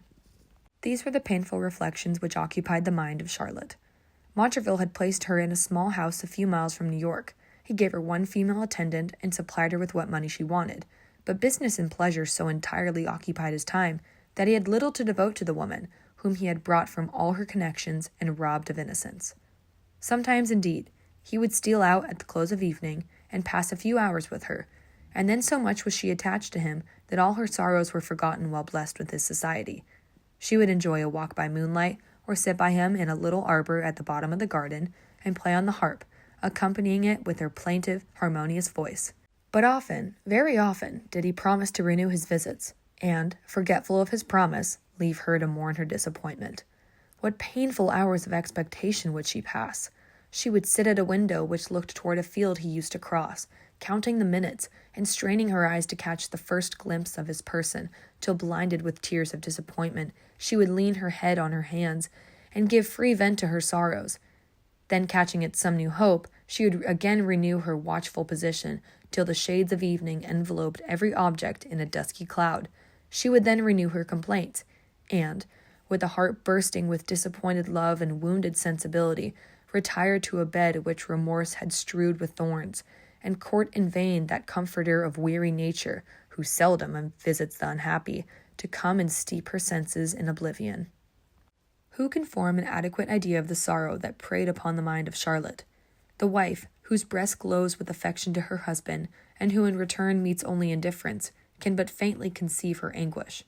Dreadfully painful is the situation of such a woman, but she has many comforts of which our poor Charlotte was deprived. The duteous, faithful wife, though treated with indifference, has one solid pleasure within her own bosom. She can reflect that she has not deserved neglect, that she has ever fulfilled the duties of her station with the strictest exactness. She may hope, by constant assiduity and unremitted attention, to recall her wanderer and be doubly happy in his returning affection. She knows he cannot leave her to unite himself to another. He cannot cast her out to poverty and contempt. She looks around her and sees the smile of friendly welcome or the tear of affectionate consolation on the face of every person whom she favors with her esteem. And from all these circumstances she gathers comfort. But the poor girl, by thoughtless passion led astray, who, in parting with her honor, has forfeited the esteem of the very man to whom she has sacrificed every dear and valuable in life, feels his indifference in the fruit of her own folly, and laments her want of power to recall his lost affection. She knows there is no tie but honor, and that, in a man who has been guilty of seduction, is but very feeble. He may leave her in a moment to shame and want. He may marry and forsake her forever, and should he, she has no redress, no friendly, soothing companion to pour into her wounded mind the balm of consolation, no benevolent hand to lead her back to the path of rectitude. She has disgraced her friends, forfeited the good opinion of the world, and undone herself. She feels herself a poor solitary being in the midst of surrounding multitudes. Shame bows her to the earth, remorse tears her distracted mind, and guilt, poverty, and disease close the dreadful scene. She sinks unnoticed to oblivion. The finger of contempt may point out to some passing daughter of youthful mirth the humble bed where lies this frail sister of mortality, and will she, in the unbounded gaiety of her heart, exult in her own unblemished fame and triumph over the silent ashes of the dead? Oh, no! Has she a heart of sensibility, she will stop, and thus address the unhappy victim of folly. Thou hast thy faults, but sure thy sufferings have expiated them. Thy errors brought thee to an early grave, but thou wert a fellow creature. Thou hast been unhappy. Then be those errors forgotten. Then, as she stoops to pluck the noxious weed from off the sod, a tear will fall and consecrate the spot to charity. Forever honored be the sacred drop of humanity. The angel of mercy shall record its source, and the soul from whence it sprang shall be immortal. My dear madam, contract not your brow into a frown of disapprobation. I mean not to extenuate the faults of those unhappy women who fall victims to guilt and folly, but surely, when we reflect how many errors we are ourselves subject to, how many secret faults lie hid in the recesses of our hearts, which we should blush to have brought into open day, and yet those faults require the lenity and pity of a benevolent judge, or awful would be our prospect of futurity. I say, my dear madam, when we consider this, we surely may pity the faults of others. Believe me, many an unfortunate female, who has once strayed into the thorny paths of vice, would gladly return to virtue, was any generous friend to endeavor to raise and reassure her. But alas, it cannot be, you say, the world would deride and scoffed. Then let me tell you, madam, 'tis a very unfeeling world, and does not deserve half the blessings which a bountiful providence showers upon it. O thou benevolent giver of all good, how shall we erring mortals dare to look up thy mercy in the great day of retribution, if we now uncharitably refuse to overlook the errors or alleviate the miseries of our fellow creatures? Chapter 19. A Mistake Discovered. Julia Franklin was the only child of a man of large property who, at the age of 18, left her independent mistress of an unencumbered income of $700 a year. She was a girl of a lively disposition and humane, susceptible heart. She resided in New York with an uncle who loved her too well and had too high an opinion of her prudence to scrutinize her actions so much as would have been necessary with many young ladies who were not blessed with her discretion. She was, at the time Montraville arrived at New York, the life of society and the universal toast. Montraville was introduced to her by the following accident. One night, when he was upon guard, a dreadful fire broke out near Mr. Franklin's house, which in a few hours reduced that and several others to ashes. Fortunately, no lives were lost, and by the assiduity of the soldiers, much valuable property was saved from the flames. In the midst of the confusion, an old gentleman came up to Montraville and, putting a small box into his hands, cried, "Keep it, my good sir, till I come to you again." And then rushing again into the thickest of the crowd, Montraville saw him no more. He waited till the fire was quite extinguished and the mob dispersed, but in vain. The old gentleman did not appear to claim his property, and Montraville, fearing to make any inquiry, lest he should meet with impostors who might lay claim, without any legal right, to the box, carried it to his lodgings and locked it up. He naturally imagined that the person who committed it to his care knew him and would, in a day or two, reclaim it. But several weeks passed on, and no inquiry being made, he began to be uneasy, and resolved to examine the contents of the box, and if they were, as he supposed, valuable, to spare no pains to discover and restore them to the owner. Upon opening it, he found it contained jewels to a large amount, about 200 pounds in money, and a miniature picture set for a bracelet. On examining the picture, he thought he had somewhere seen features very like it, but could not recollect where. A few days after, being at a public assembly, he saw Miss Franklin, and the likeness was too evident to be mistaken. He inquired among his brother officers if any of them knew her, and found one who was upon terms of intimacy in the family. "Then introduce me to her immediately," said he, "for I am certain I can inform her of something which will give her peculiar pleasure." He was immediately introduced, found she was the owner of the jewels, and was invited to breakfast the next morning in order to their restoration. This whole evening Montraville was honored with Julia's hand. The lively sallies of her wit, the elegance of her manner, powerfully charmed him. He forgot Charlotte, and indulged himself in saying everything that was polite and tender to Julia. But on retiring, recollection returned. "What am I about?" said he. "Though I cannot marry Charlotte, I cannot be villain enough to forsake her, nor must I dare to trifle with the heart of Julia Franklin.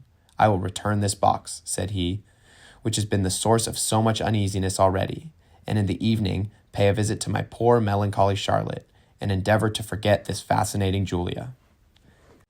He arose, dressed himself, and taking the picture out, "I will reserve this from the rest," said he, "and by presenting it to her when she thinks it is lost, enhance the value of the obligation." He repaired to Mr. Franklin's, and found Julia in the breakfast parlor alone. "How happy am I, madame," said he, "that being the fortunate instrument of saving these jewels, has been the means of procuring me to the acquaintance of so amiable a lady. There are the jewels and money all safe." "But where's the picture, sir?" said Julia. "Here, madame, I would not willingly part with it," "It is the portrait of my mother." said she, taking it from him. "'Tis all that remains." She pressed it to her lips, and a tear trembled in her eyes. Montraville glanced his eye on her gray night gown and black ribbon, and his own feelings prevented a reply. Julia Franklin was the very reverse of Charlotte Temple. She was tall, elegantly shaped, and possessed much of the air and manner of a woman of fashion. Her complexion was a clear brown, enlivened with the glow of health. Her eyes, full, black, and sparkling, darted their intelligent glances through the long, silken lashes. Her hair was shining brown, and her features regular and striking. There was an air of innocent gaiety that played about her countenance, where good humor sat triumphant. "I have been mistaken," said Montraville. "I imagined I loved Charlotte, but alas! I am now too late convinced my attachment to her was merely the impulse of the moment. I fear I have not only entailed lasting misery on that poor girl, but also thrown a barrier in the way of my own happiness, which it will be impossible to surmount. I feel I love Julia Franklin with ardor and sincerity, yet, when in her presence, I am sensible of my own inability to offer a heart worthy her acceptance, and remain silent." Full of these painful thoughts, Montraville walked out to see Charlotte. She saw him approach, and ran out to meet him.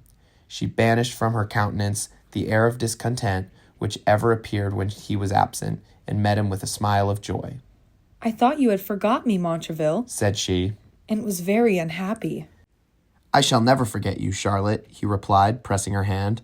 The uncommon gravity of his countenance and the brevity of his reply alarmed her. "You are not well," said she. "Your hand is hot, your eyes are heavy. You are very ill." "I am a villain," said he mentally, as he turned from her to hide his emotions. "But come," continued she tenderly. "you shall go to bed, and I will sit by and watch you. You will be better when you have slept." Montraville was glad to retire, and by pretending sleep, hide the agitation of his mind from her penetrating eye. Charlotte watched by him till a late hour, and then, lying softly down by his side, sunk into a profound sleep, from whence she awoke not till late the next morning. Chapter 20. Virtue never appears so amiable as when reaching forth her hand to raise a fallen sister. Chapter of Accidents. When Charlotte awoke, she missed Montraville, but thinking he might have arisen early to enjoy the beauties of the morning, she was preparing to follow him, when casting her eye on the table, she saw a note, and opening it hastily, found these words. My dear Charlotte must not be surprised if she does not see me again for some time. Unavoidable business will prevent me that pleasure. Be assured I am quite well this morning, and what your fond imagination magnified into illness was nothing more than fatigue, which a few hours' rest has entirely removed. Make yourself happy, and be certain of the unalterable friendship of Montraville. Friendship, said Charlotte emphatically as she finished the note. Is it come to this at last? Alas, poor forsaken Charlotte, thy doom is now but too apparent. Montraville is no longer interested in thy happiness, and shame, remorse, and disappointed love will henceforth be thy only attendants. Though these were the ideas that involuntarily rushed upon the mind of Charlotte as she perused the fatal note, yet after a few hours had elapsed, the siren hope again took possession of her bosom, and she flattered herself she could, on a second perusal, discover an air of tenderness in the few lines he had left, which at first had escaped her notice. He certainly cannot be so base as to leave me, said she, and in styling himself my friend, does he not promise to protect me? I will not torment myself with these causeless fears. I will place a confidence in his honor, and sure he will not be so unjust as to abuse it. Just as she had by this manner of reasoning brought her mind to some tolerable degree of composure, she was surprised by a visit from Belcour. The dejection visible in Charlotte's countenance, her swollen eyes and neglected attire, at once told him she was unhappy. He made no doubt but Montraville had, by his coldness, alarmed her suspicions, and was resolved, if possible, to rouse her to jealousy, urge her to reproach him, and by that means occasion a breach between them. If I could once convince her that she has a rival, said he, she will listen to my passion, if it is only to revenge his slights.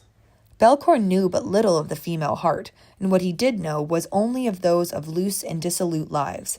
He had no idea that a woman might fall a victim to imprudence, and yet retain so strong a sense of honor as to reject with horror and contempt every solicitation to a second fault.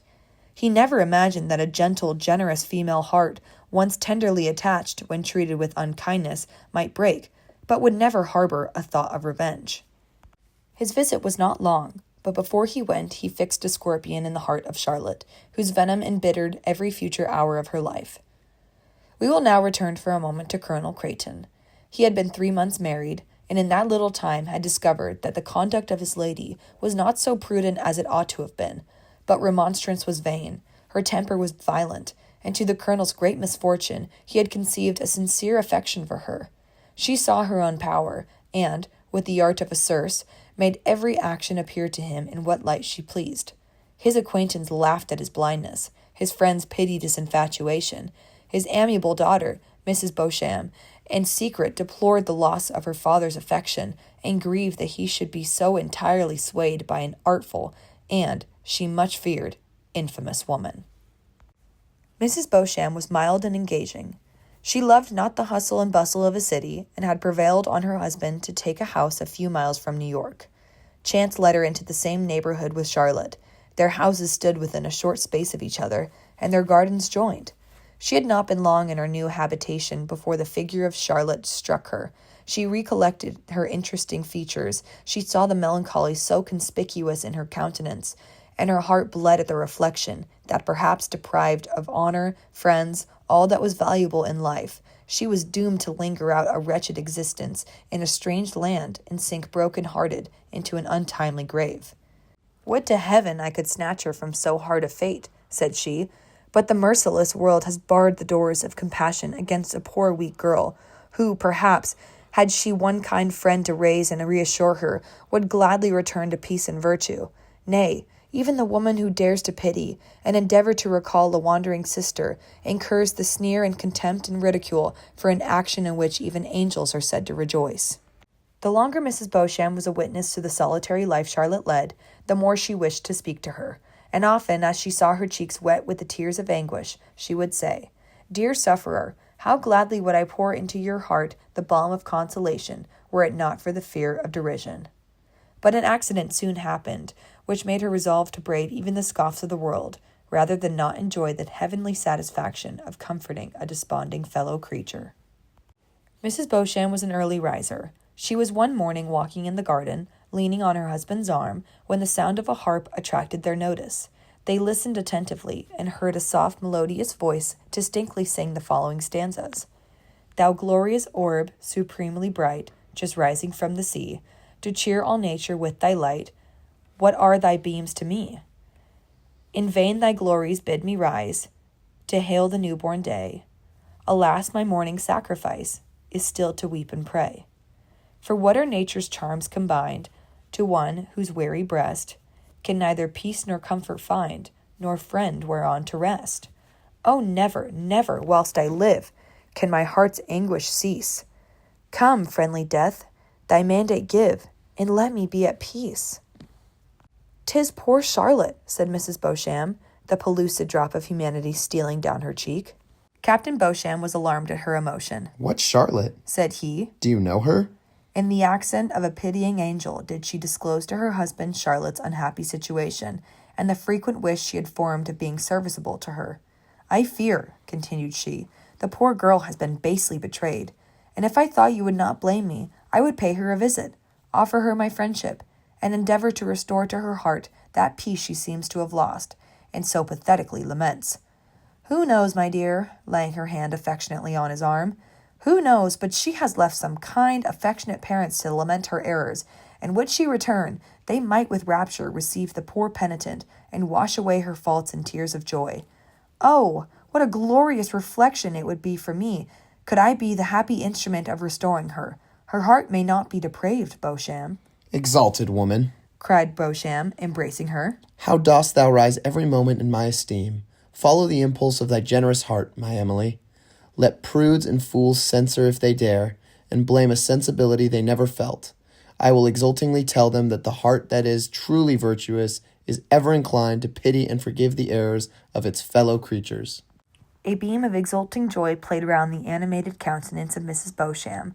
At these encomiums bestowed on her by a beloved husband, the most delightful sensations pervaded her heart, and, having breakfasted, she prepared to visit Charlotte. Chapter 21. Teach me to feel another's woe, to hide the fault I see, that mercy I to others show, that mercy show to me. Pope.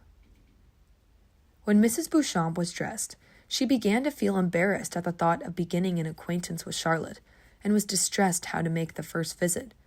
"I cannot go without some introduction," said she. "It will look so like impertinent curiosity." At length, recollecting herself, she stepped into the garden, and gathering a few fine cucumbers, took them in her hand by way of apology for her visit. A glow of conscious shame vermillioned Charlotte's face as Mrs. Beauchamp entered. "You will pardon me, madam," said she, "for not having before paid my respects to so amiable a neighbor, but we English people always keep up that reserve which is the characteristic of our nation wherever we go. I have taken the liberty to bring you a few cucumbers, for I observed you had none in your garden." Charlotte, though naturally polite and well-bred, was so confused she could hardly speak. Her kind visitor endeavored to relieve her by not noticing her embarrassment. "I am come, madam," continued she, "to request you will spend the day with me. I shall be alone, and, as we are both strangers in this country, we may hereafter be extremely happy in each other's friendship." "Your friendship, madam," said Charlotte, blushing, "is an honor to all who are favored with it. Little as I have seen of this part of the world, I am no stranger to Mrs. Beauchamp's goodness of heart and known humanity, but my own friendship—" She paused, glanced her eye upon her own visible situation, and, in spite of her endeavors to suppress them, burst into tears. Mrs. Beauchamp guessed the source from whence those tears flowed. "You seem unhappy, madam," said she. "Shall I be thought worthy of your confidence? Will you entrust me with the cause of your sorrow, and rest on my assurances to exert my utmost power to serve you?" Charlotte returned a look of gratitude, but could not speak, and Mrs. Beauchamp continued, "My heart was interested in your behalf the first moment I saw you, and I only lament I had not made earlier overtures towards an acquaintance, but I flatter myself you will henceforth consider me as your friend." "Oh, madam," cried Charlotte, "I have forfeited the good opinion of all my friends. I have forsaken them, and undone myself."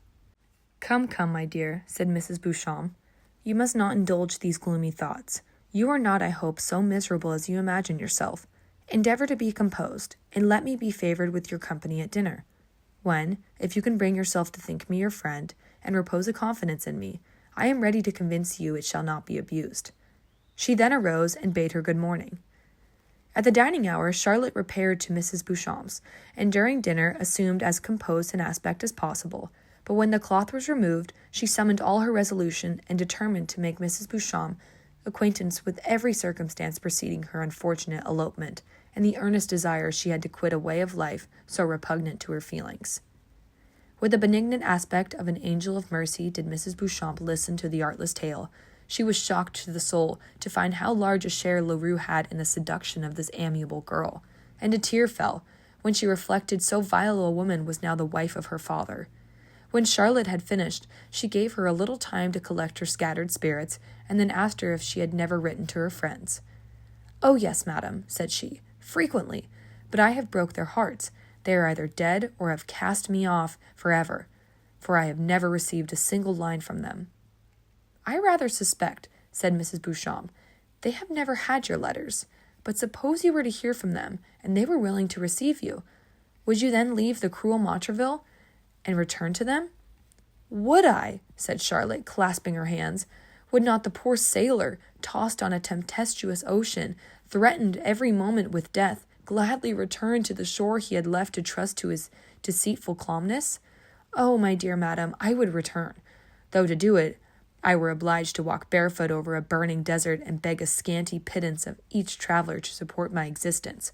I would endure it all cheerfully, could I but once more see my dear blessed mother, hear her pronounce my pardon, and bless me before I died. But alas, I shall never see her more. She has blotted the ungrateful Charlotte from her remembrance, and I shall sink to the grave loaded with hers and my father's curse." Mrs. Beauchamp endeavored to soothe her. "You shall write to them again," said she, "and I will see that the letter is sent by the first packet that sails for England. In the meantime, keep up your spirits, and hope everything by daring to deserve it." She then turned the conversation, and Charlotte, having taken a cup of tea, wished her benevolent friend a good evening. Chapter 22. Sorrows of the Heart. When Charlotte got home, she endeavored to collect her thoughts, and took up a pen in order to address those dear parents, whom, spite of her errors, she still loved with the utmost tenderness. But vain was every effort to write with the least coherence. Her tears fell so fast they almost blinded her, and as she proceeded to describe her unhappy situation, she became so agitated that she was obliged to give over the attempt and retire to bed, where, overcome with the fatigue her mind had undergone, she fell into a slumber which greatly refreshed her, and she arose in the morning with spirits more adequate to the painful task she had to perform, and, after several attempts, at length concluded the following letter to her mother. To Mrs. Temple, New York. Will my once kind, my ever-beloved mother deign to receive a letter from her guilty but repentant child? Or has she, justly incensed at my ingratitude, driven the unhappy Charlotte from her remembrance? Alas, thou much injured mother, shouldst thou even disown me, I dare not complain, because I know I have deserved it.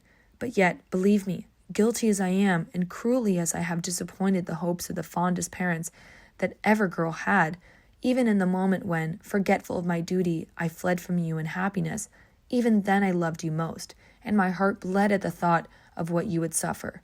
Oh, never, never, whilst I had existence, will the agony of that moment be erased from that memory. It seemed like the separation of soul and body. What can I plead in excuse for my conduct? Alas, nothing. That I loved my seducer is but too true. Yet powerful as that passion is when operating in a young girl's heart glowing with sensibility, it never would have conquered my affection to you, my beloved parents, had I not been encouraged, nay, urged to take the fatally imprudent step by one of my own sex, who, under the mask of friendship, drew me on to ruin. Yet think not your Charlotte was so lost as to voluntarily rush into a life of infamy, No, my dear mother, deceived by the specious appearance of my betrayer, and every suspicion lulled asleep by the most solemn promises of marriage, I thought not those promises would so easily be forgotten. I never once reflected that the man who could stoop to seduction would not hesitate to forsake the wretched object of his passion whenever his capricious heart grew weary of her tenderness. When we arrived at this place, I vainly expected him to fulfill his engagements, but was at last fatally convinced he had never intended to make me his wife, or if he had once thought of it, his mind was now altered. I scorned to claim from his humanity what I could not obtain from his love. I was conscious of having forfeited the only gem that could render me respectable in the eye of the world. I locked my sorrows in my own bosom and bore my injuries in silence. But how shall I proceed? This man, this cruel Montraville, for whom I sacrificed honor, happiness, and the love of my friends, no longer looks on me with affection, but scorns the credulous girl whom his art has made miserable. Could you see me, my dear parents, without society, without friends, stung with remorse, and I feel the burning blush of shame dye my cheeks while I write it, tortured with the pangs of disappointed love, cut to the soul by the indifference of him, who, having deprived me of every other comfort, no longer thinks it worth his while to soothe the heart where he has planted the thorn of never-ceasing regret. My daily employment is to think of you and weep, to pray for your happiness and deplore my own folly. My nights are scarce more happy, for if by chance I close my weary eyes and hope some small forgetfulness of sorrow, some little time to pass in sweet oblivion, fancy, still waking, wafts me home to you. I see your beloved forms. I kneel and hear the blessed words of peace and pardon. Ecstatic joy pervades my soul. I reach my arms to catch your dear embraces, and the motion chases the elusive dream. I wake to real misery. At other times I see my father angry and frowning, point to horrid caves where, on the cold damp ground, in the agonies of death, I see my dear mother and my revered grandfather. I strive to raise you. You push me from you, and shrieking cry, "Charlotte, thou hast murdered me!" Horror and despair tear every tortured nerve. I start and leave my restless bed, weary and unrefreshed.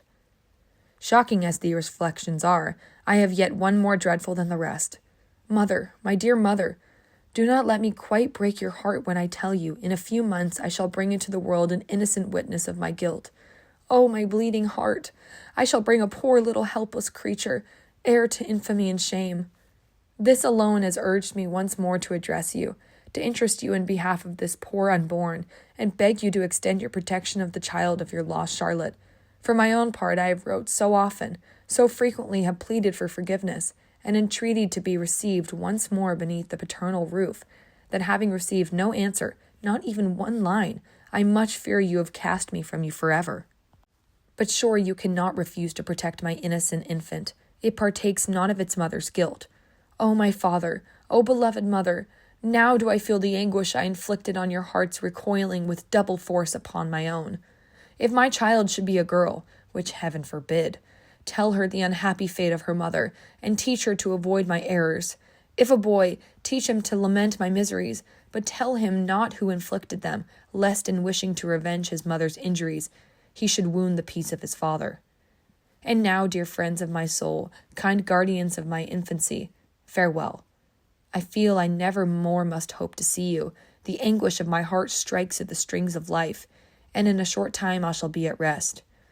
Oh, could I but receive your blessing and forgiveness before I died, it would smooth my passage to a peaceful grave, and be a blessed foretaste of a happy eternity.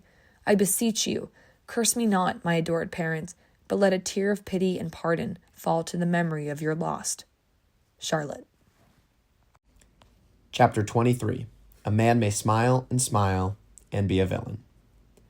While Charlotte was enjoying some small degree of comfort in the consoling friendship of Miss Beauchamp, Montraville was advancing rapidly in his affection towards Miss Franklin. Julia was an amiable girl. She saw only the fair side of his character. She possessed an independent fortune and resolved to be happy with the man of her heart, though his rank and fortune were by no means so exalted as she had a right to expect. She saw the passion which Montraville struggled to conceal.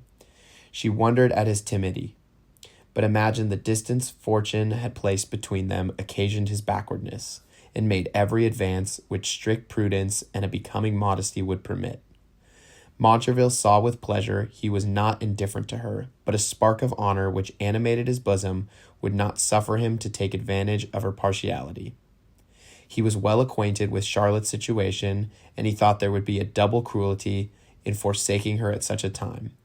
And to marry Miss Franklin, while honor, humanity, every sacred law obliged him still to protect and support Charlotte, was a baseness which his soul shuddered at.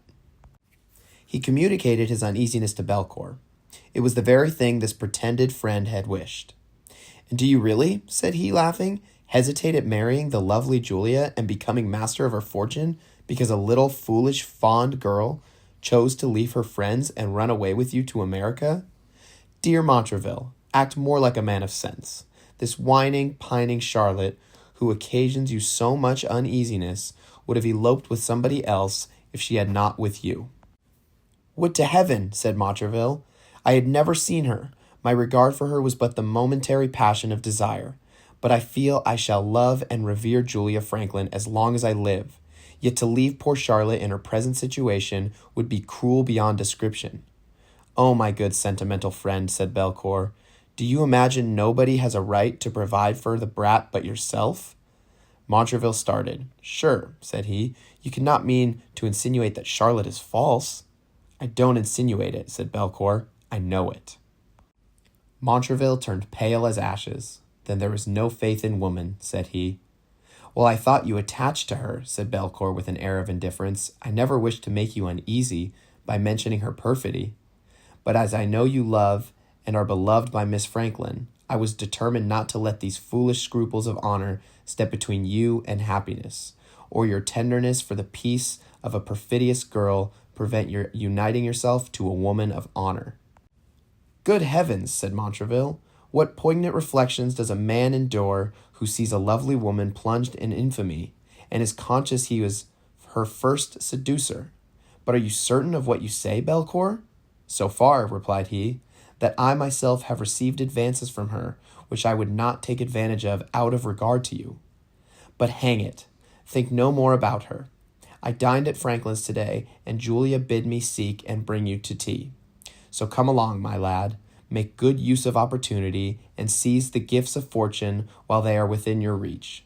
Montraville was too much agitated to pass a happy evening, even in the company of Julia Franklin. He determined to visit Charlotte early the next morning, tax her with her falsehood, and take an everlasting leave of her. But when the morning came, he was commanded on duty, and for 6 weeks was prevented from putting his design in execution.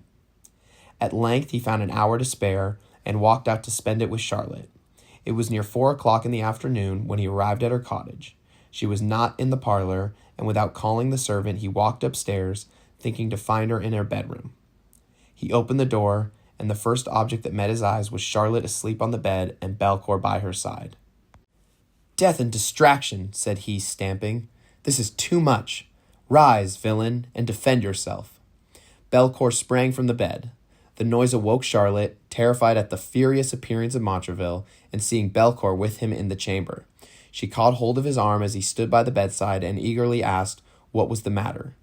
"Treacherous, infamous girl," said he. "Can you ask? How came he here?" pointing to Belcour.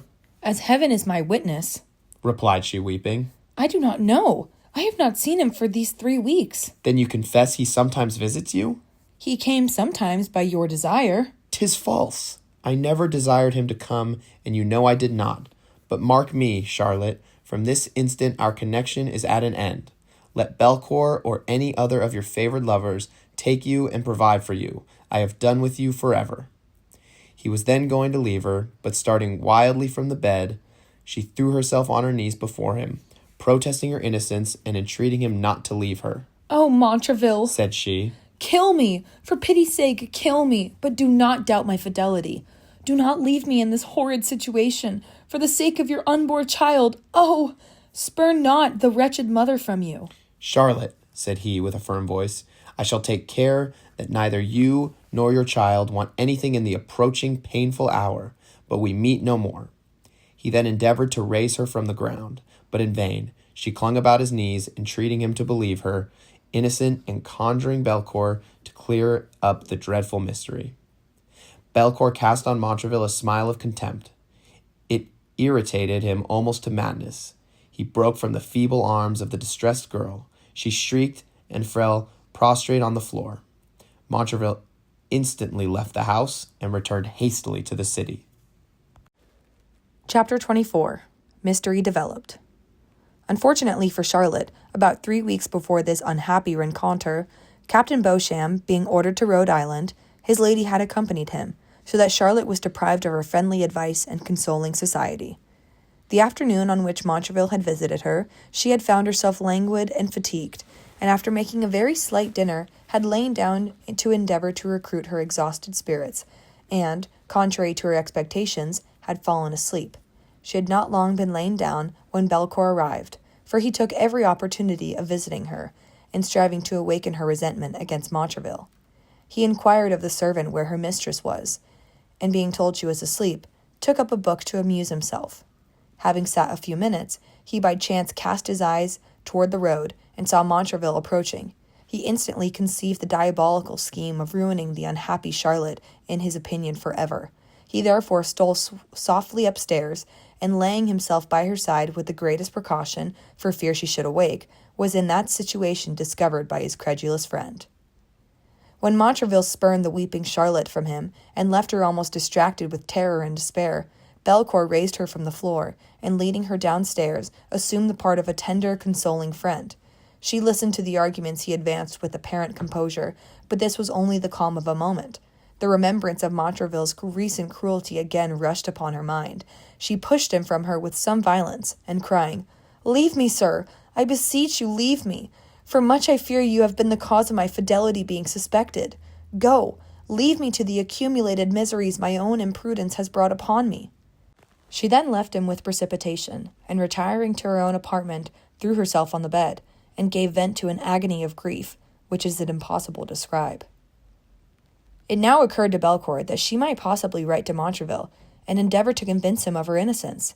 He was well aware of her pathetic remonstrances, and, sensible to the tenderness of Montraville's heart, resolved to prevent any letters ever reaching him.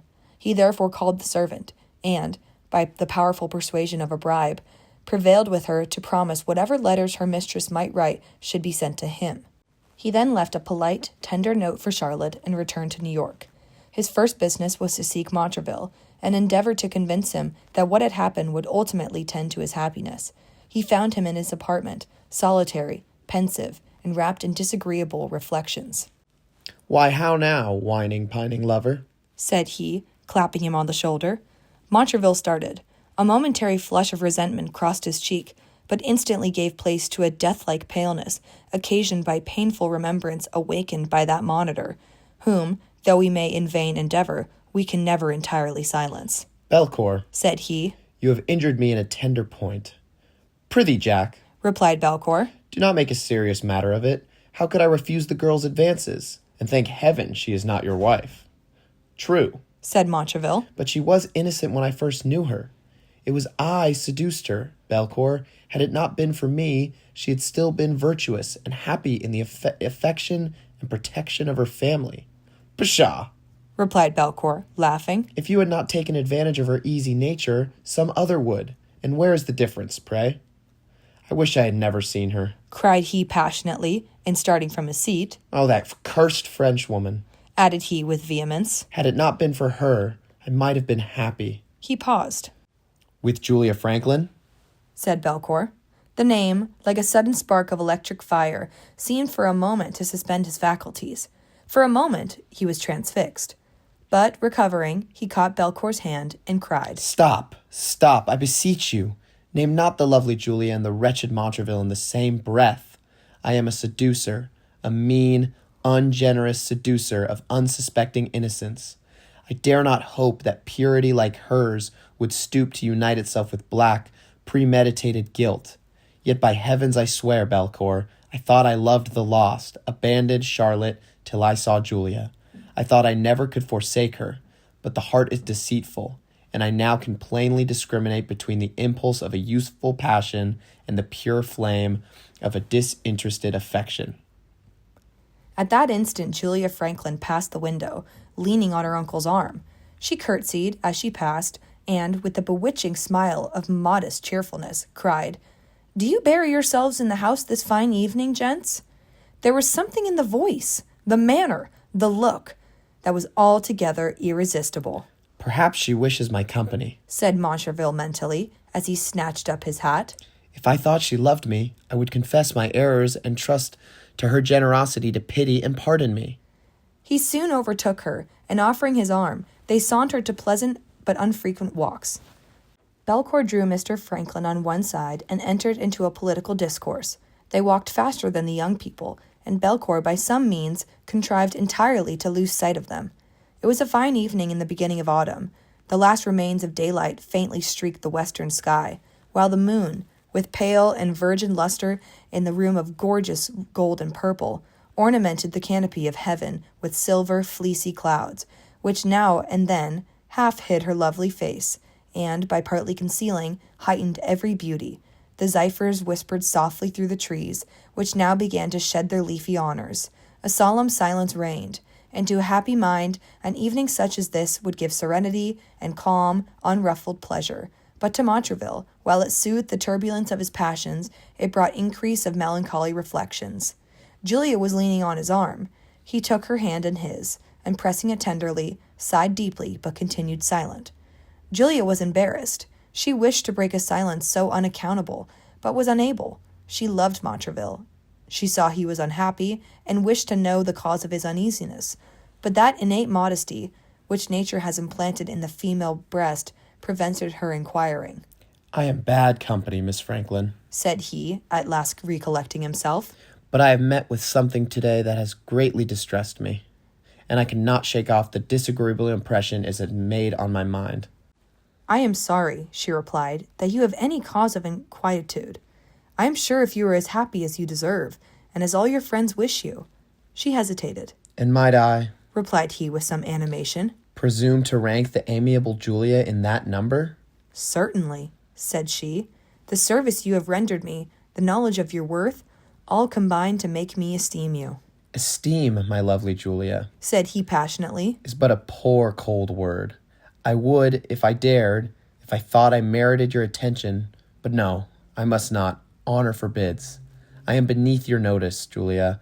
I am miserable and cannot hope to be otherwise." "Alas," said Julia, "I pity you," "O thou condescending charmer," said he. "how that sweet word cheers my sad heart. Indeed, if you knew all, you would pity, but at the same time, I fear you would despise me." Just then, they were again joined by Mr. Franklin and Belcour. It had interrupted an interesting discourse. They found it impossible to converse on indifferent subjects, and proceeded home in silence. At Mr. Franklin's door, Montraville again pressed Julia's hand, and faintly articulating, "Good night," retired to his lodgings, dispirited and wretched, from a consciousness that he deserved not that affection with which he plainly saw he was honored. Chapter 25. Reception of a Letter.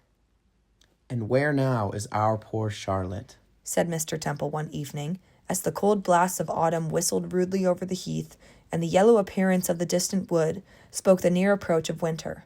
In vain the cheerful fire blazed on the hearth. In vain was he surrounded by all the comforts of life. The parent was still alive in his heart, and when he thought that perhaps his once darling child was ere this exposed to all the miseries of want in a distant land, without a friend to soothe and comfort her, without the benignant look of compassion to cheer, or the angelic voice of pity to pour the balm of consolation on her wounded heart, when he thought of this, his whole soul dissolved in tenderness, and while he wiped the tear of anguish from the eye of his patient, uncomplaining Lucy, he struggled to suppress the sympathizing drop that started in his own. "Oh, my poor girl," said Mrs. Temple, "how must she be altered? Else surely she would have relieved our agonizing minds by one line to say she lived, to say she had not quite forgot the parents who almost idolized her." "Gracious heaven," said Mr. Temple, starting from his seat. "I, who would wish to be a father, to experience the agonizing pains inflicted on a parent's heart by the ingratitude of a child?" Mrs. Temple wept. Her father took her hand. He would have said, "Be comforted, my child," but the words died on his tongue. The sad silence that ensued was interrupted by a loud rap at the door. In a moment a servant entered with a letter in his hand. Mrs. Temple took it from him. She cast her eyes upon the superscription. She knew the writing. "'Tis Charlotte," said she, eagerly breaking the seal. "She has not quite forgot us." But before she had half gone through the contents, a sudden sickness seized her. She grew cold and giddy, and puffing it into her husband's hand, she cried, "Read it! I cannot." Mr. Temple attempted to read it aloud, but frequently paused to give vent to his tears. "My poor deluded child," said he, when he had finished. "Oh, shall we not forgive the dear penitent?" said Mrs. Temple.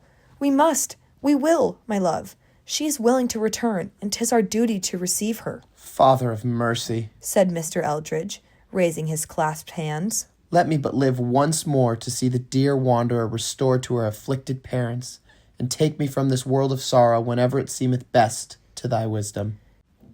"Yes, we will receive her," said Mr. Temple. "We will endeavor to heal her wounded spirit and speak peace and comfort to her agitated soul. I will write to her to return immediately." "Oh," said Mrs. Temple, "I would, if possible, fly to her, support and cheer the dear sufferer in the approaching hour of distress, and tell her how nearly penitence is allied to virtue. Can we go and conduct her home, my love?" continued she, laying her hand on his arm. "My father will surely forgive our absence if we go to bring home his darling." "You cannot go, my Lucy," said Mr. Temple. "The delicacy of your frame would put poorly sustain the fatigue of a long voyage. But I will go and bring the gentle penitent to your arms. We will still see many years of happiness." The struggle in the bosom of Mrs. Temple between maternal and conjugal tenderness was long and painful. At length the former triumphed, and she consented that her husband should set forth to New York by the first opportunity. She wrote to her Charlotte in the tenderest, most consoling manner, and looked forward to the happy hour when she would again embrace her with the most animated hope. Chapter 26. What might be expected. In the meantime, the passion Montraville had conceived for Julia Franklin daily increased, and he saw evidently how much he was beloved by that amiable girl. He was likewise strongly prepossessed with an idea of Charlotte's perfidy. What wonder then if he gave himself up to the delightful sensation which pervaded his bosom, and finding no obstacle arise to oppose his happiness, he solicited and obtained the hand of Julia. A few days before his marriage, he thus addressed Belcour. "Though Charlotte, by her abandoned conduct, has thrown herself from my protection, I still hold myself bound to support her till relieved from her present condition, and also to provide for the child. I do not intend to see her again, but I will place a sum of money in your hands, which will amply supply her with every convenience. But should she require more, let her have it, and I will see it repaid. I wish I could prevail on the poor deluded girl to return to her friends. She was an only child, and I make no doubt but that they would joyfully receive her. It would shock me greatly to see her henceforth leading a life of infamy, as I should always accuse myself of being the primary cause of all her errors. If she should choose to remain under your protection, be kind to her, Belcour, I conjure you. Let not satiety prompt you to treat her in such a manner as may drive her to actions which necessity might urge her to, while her better reason disapproved them. She shall never want a friend while I live, but I never more desire to behold her. Her presence would be always painful to me, and a glance from her eye would call the blush of conscious guilt into my cheek. I will write a letter to her, which you may deliver when I am gone, as I shall go to St. Eustatia the day after my union with Julia, who will accompany me." Belcour promised to fulfill the request of his friend, though nothing was farther from his intentions than the least design of delivering the letter or making Charlotte acquainted with the provision Montraville had made for her. He was bent on the complete ruin of the unhappy girl, and supposed, by reducing her to an entire dependence on him, to bring her by degrees to consent to gratify his ungenerous passion. The evening before the day appointed for the nuptials of Montraville and Julia, the former retired early to his apartment, and ruminating on the past scenes of his life, suffered the keenest remorse in the remembrance of Charlotte's seduction. "Poor girl," said he, "I will at least write and bid her adieu. I will too endeavor to awaken that love of virtue in her bosom which her unfortunate attachment to me has extinguished." He took up the pen and began to write, but words were denied him. How could he address the woman whom he had seduced, and whom, though he thought unworthy his tenderness, he was about to bid adieu forever. How should he tell her that he was going to abjure her to enter into the most indissoluble ties with another, and that he could not even own the infant which she bore as his child? Several letters were begun and destroyed. At length he completed the following. To Charlotte. Though I have taken up my pen to address you, my poor injured girl, I feel I am inadequate to the task. Yet, however painful the endeavor, I could not resolve upon leaving you forever without one kind line to bid you adieu, to tell you how my heart bleeds at the remembrance of what was before you saw the hated Montraville. Even now, imagination paints the scene when, torn by contending passions, when struggling between love and duty, you fainted in my arms, and I lifted you into the chaise. I see the agony of your mind when, recovering, you found yourself on the road to Portsmouth. But how, my gentle girl, how could you, when so justly impressed with the value of virtue, how could you, when loving as I thought you loved me, yield to the solicitations of Belcour? O Charlotte, conscience tells me it was I, villain that I am, who first taught you the allurements of guilty pleasure. It was I who dragged you from the calm repose which innocence and virtue ever enjoy.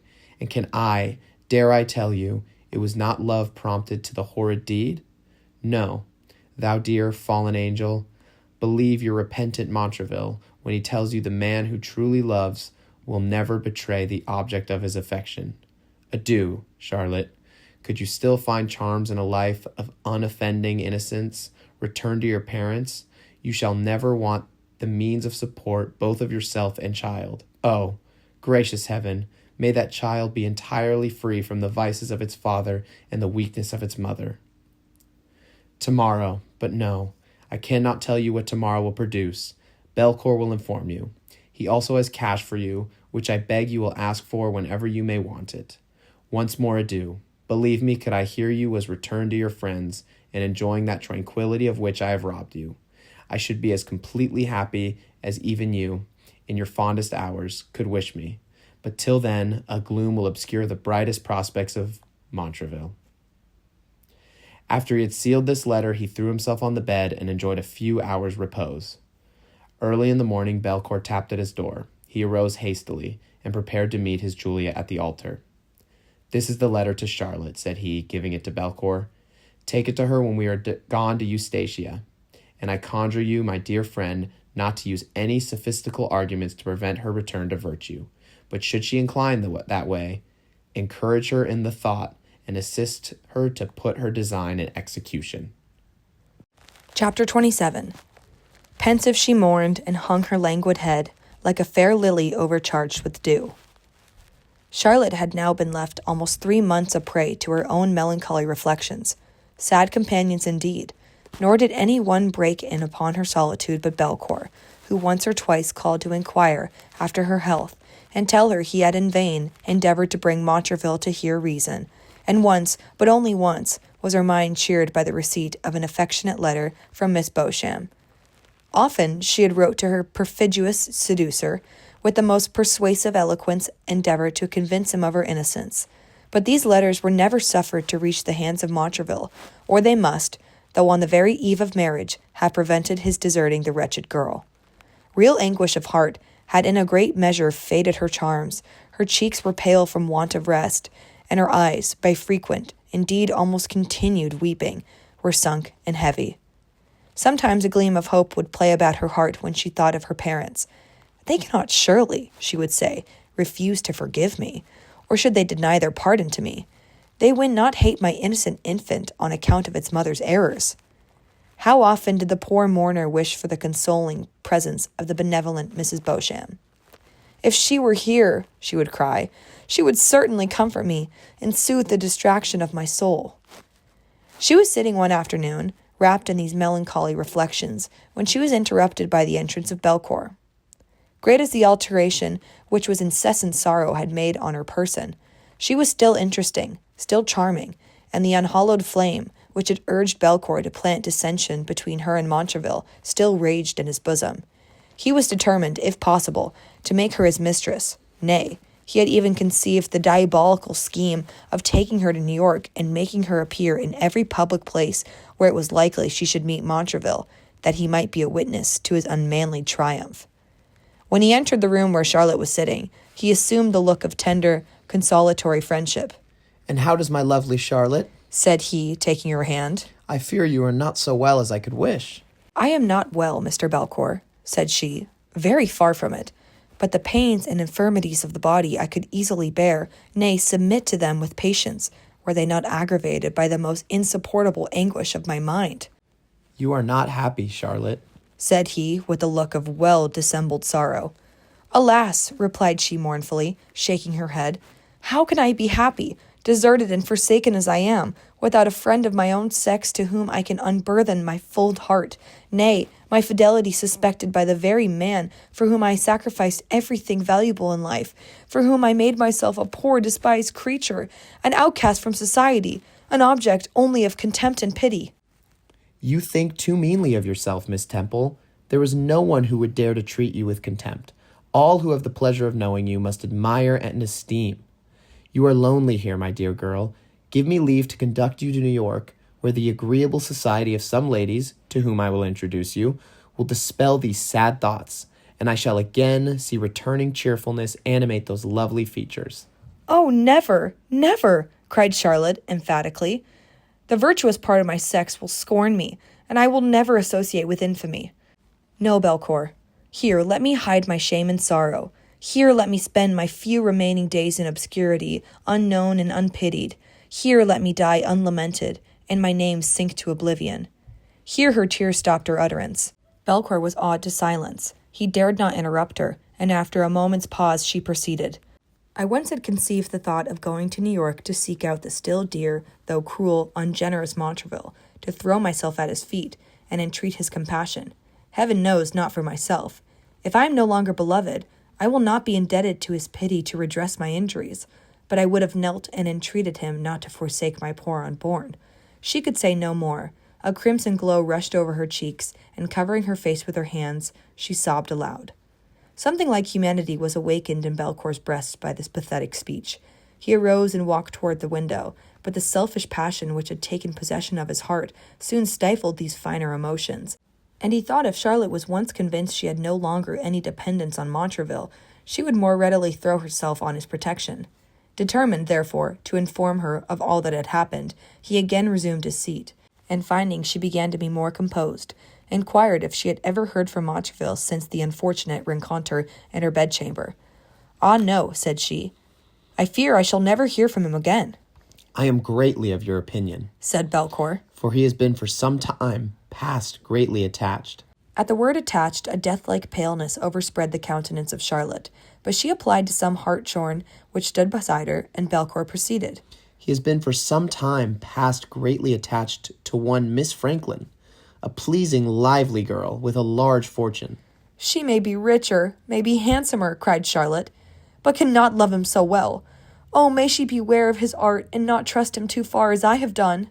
"He addressed her publicly," said he, "and it was rumored they were to be married before he sailed to Eustacia, whither his company is ordered."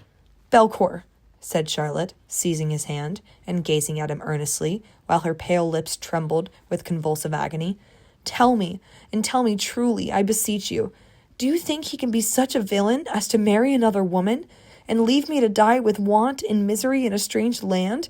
Tell me what you think. I can bear it very well. I will not shrink from this heaviest stroke of fate.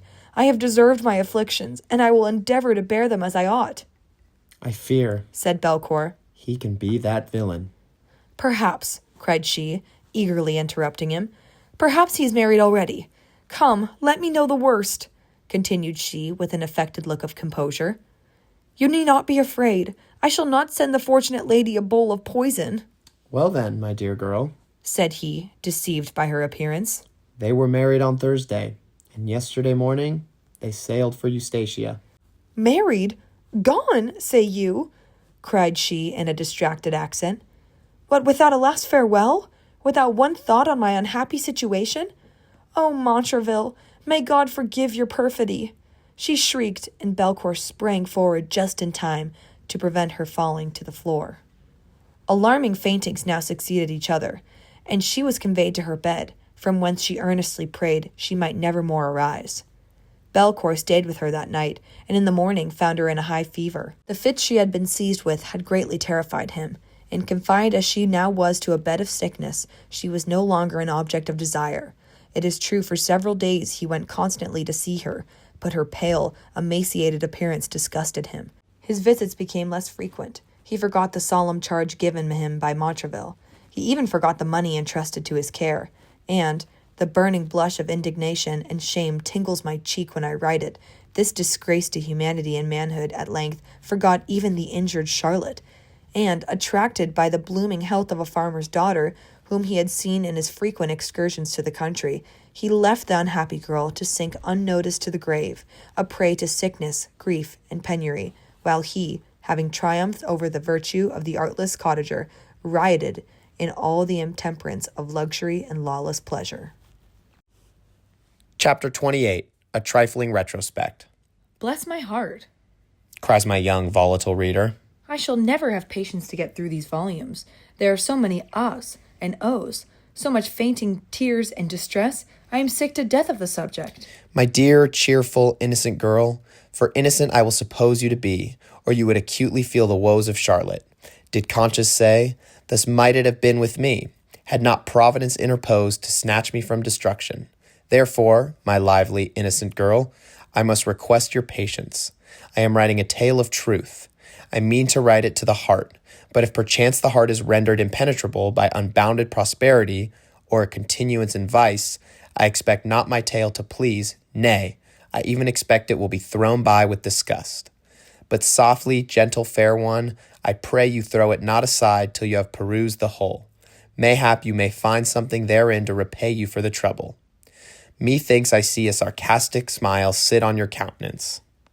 And what, Cry you, does the conceited author suppose we can glean from these pages, if Charlotte is held up as an object of terror, to prevent us from falling into guilty errors? Does not LaRue triumph in her shame, and by adding art to guilt, obtain the affection of a worthy man, and rise to a station where she is beheld with respect, and cheerfully received into all companies? What then is the moral you would inculcate? Would you wish us to think that a deviation from virtue, if covered by art and hypocrisy, is not an object of detestation, but on the contrary shall rise us to fame and honor? While the hapless girl who falls a victim to her too great sensibility shall be loaded with ignominy and shame. No, my fair querist, I mean no such thing. Remember the endeavors of the wicked are often suffered to prosper, that in the end their fall may be attended with more bitterness of heart, while the cup of affliction is poured out for wise and salutary ends. And they who are compelled to drain it, even to the bitter dregs, often find comfort at the bottom.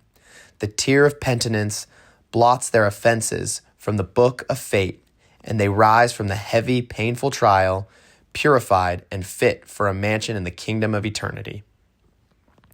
Yes, my young friends, the tear of compassion shall fall for the fate of Charlotte, while the name of LaRue shall be detested and despised. For Charlotte, the soul melts with sympathy. For LaRue, it feels nothing but horror and contempt.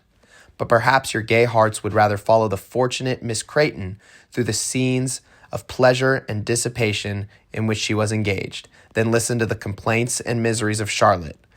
I will for once oblige you. I will for once follow her to midnight revels, balls, and scenes of gaiety, for in which was she constantly engaged.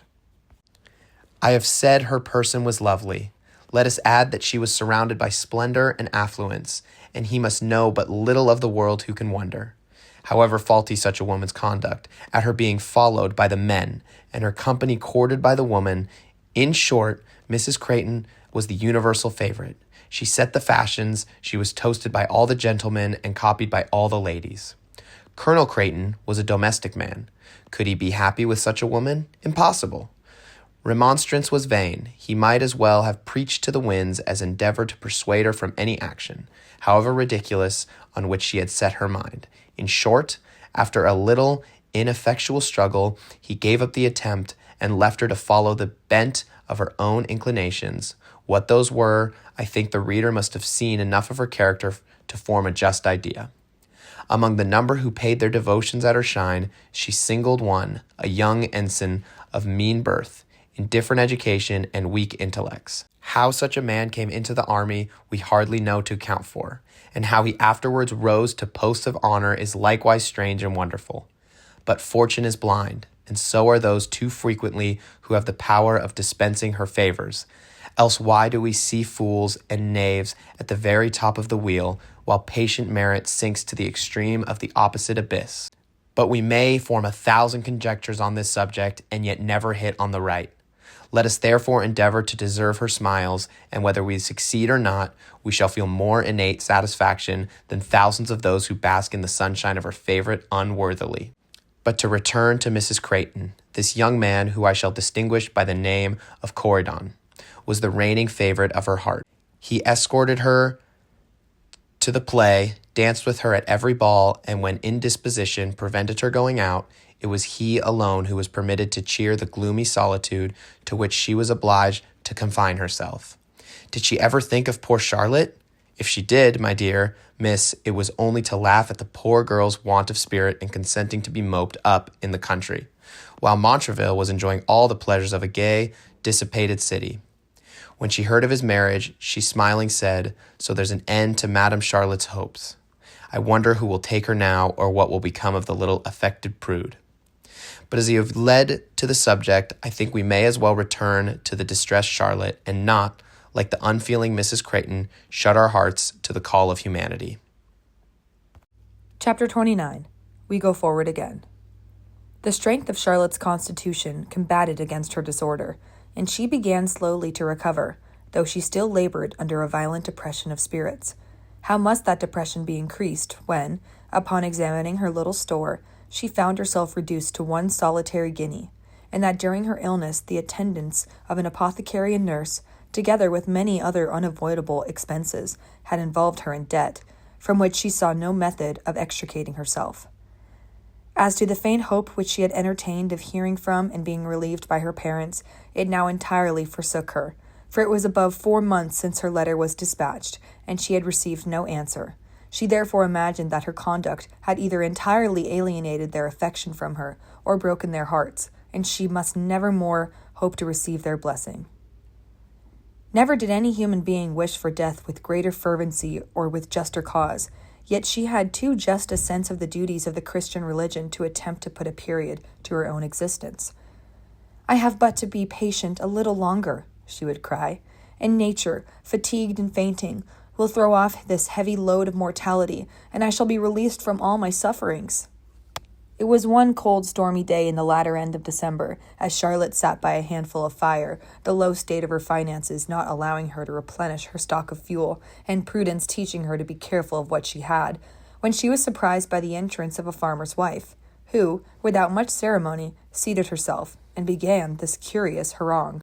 "I'm come to see if as how you can pay your rent, because as how we hear Captain Montalban is gone away, and it's 50 to 1 if he ban't killed afore he comes back again. And then, miss, or ma'am, or whatever you may be, as I was saying to my husband, where are we to look for our money?" This was a stroke altogether unexpected by Charlotte. She knew so little of the ways of the world that she had never bestowed a thought on the payment for the rent of the house. She knew indeed that she owed a good deal, but this was never reckoned among the others. She was thunderstruck. She hardly knew what answer to make, yet it was absolutely necessary that she should say something, and judging of the gentleness of every female disposition by her own, she thought the best way to interest the woman in her favor would be to tell her candidly what a situation she was reduced, and how little probability there was of ever paying anybody. Alas, poor Charlotte, how confined was her knowledge of human nature, or she would have been convinced that the only way to ensure the friendship and insistence of your surrounding acquaintance is to convince them you do not require it. For when once the petrifying aspect of distress and penury appear, whose qualities, like Medusa's head, can change to stone all that look upon it, when once this Gorgon claims acquaintance with us, the phantom of friendship, that before courted our notice, will vanish into unsubstantial air, and the whole world before us appear a barren waste. Pardon me, ye dear spirits of benevolence, whose benign smiles and cheerful giving hand have strewed sweet flowers on many a thorny path, through which my wayward fate forced me to pass. Think not that in condemning the unfeeling texture of the human heart, I forget the spring from whence flow and the comforts I enjoy. Oh no, I look up to you as to bright constellations, gathering new splendors from the surrounding darkness.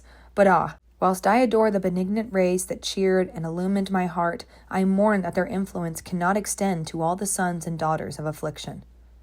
Indeed, madam, said poor Charlotte in a tremulous accent, I am at a loss what to do.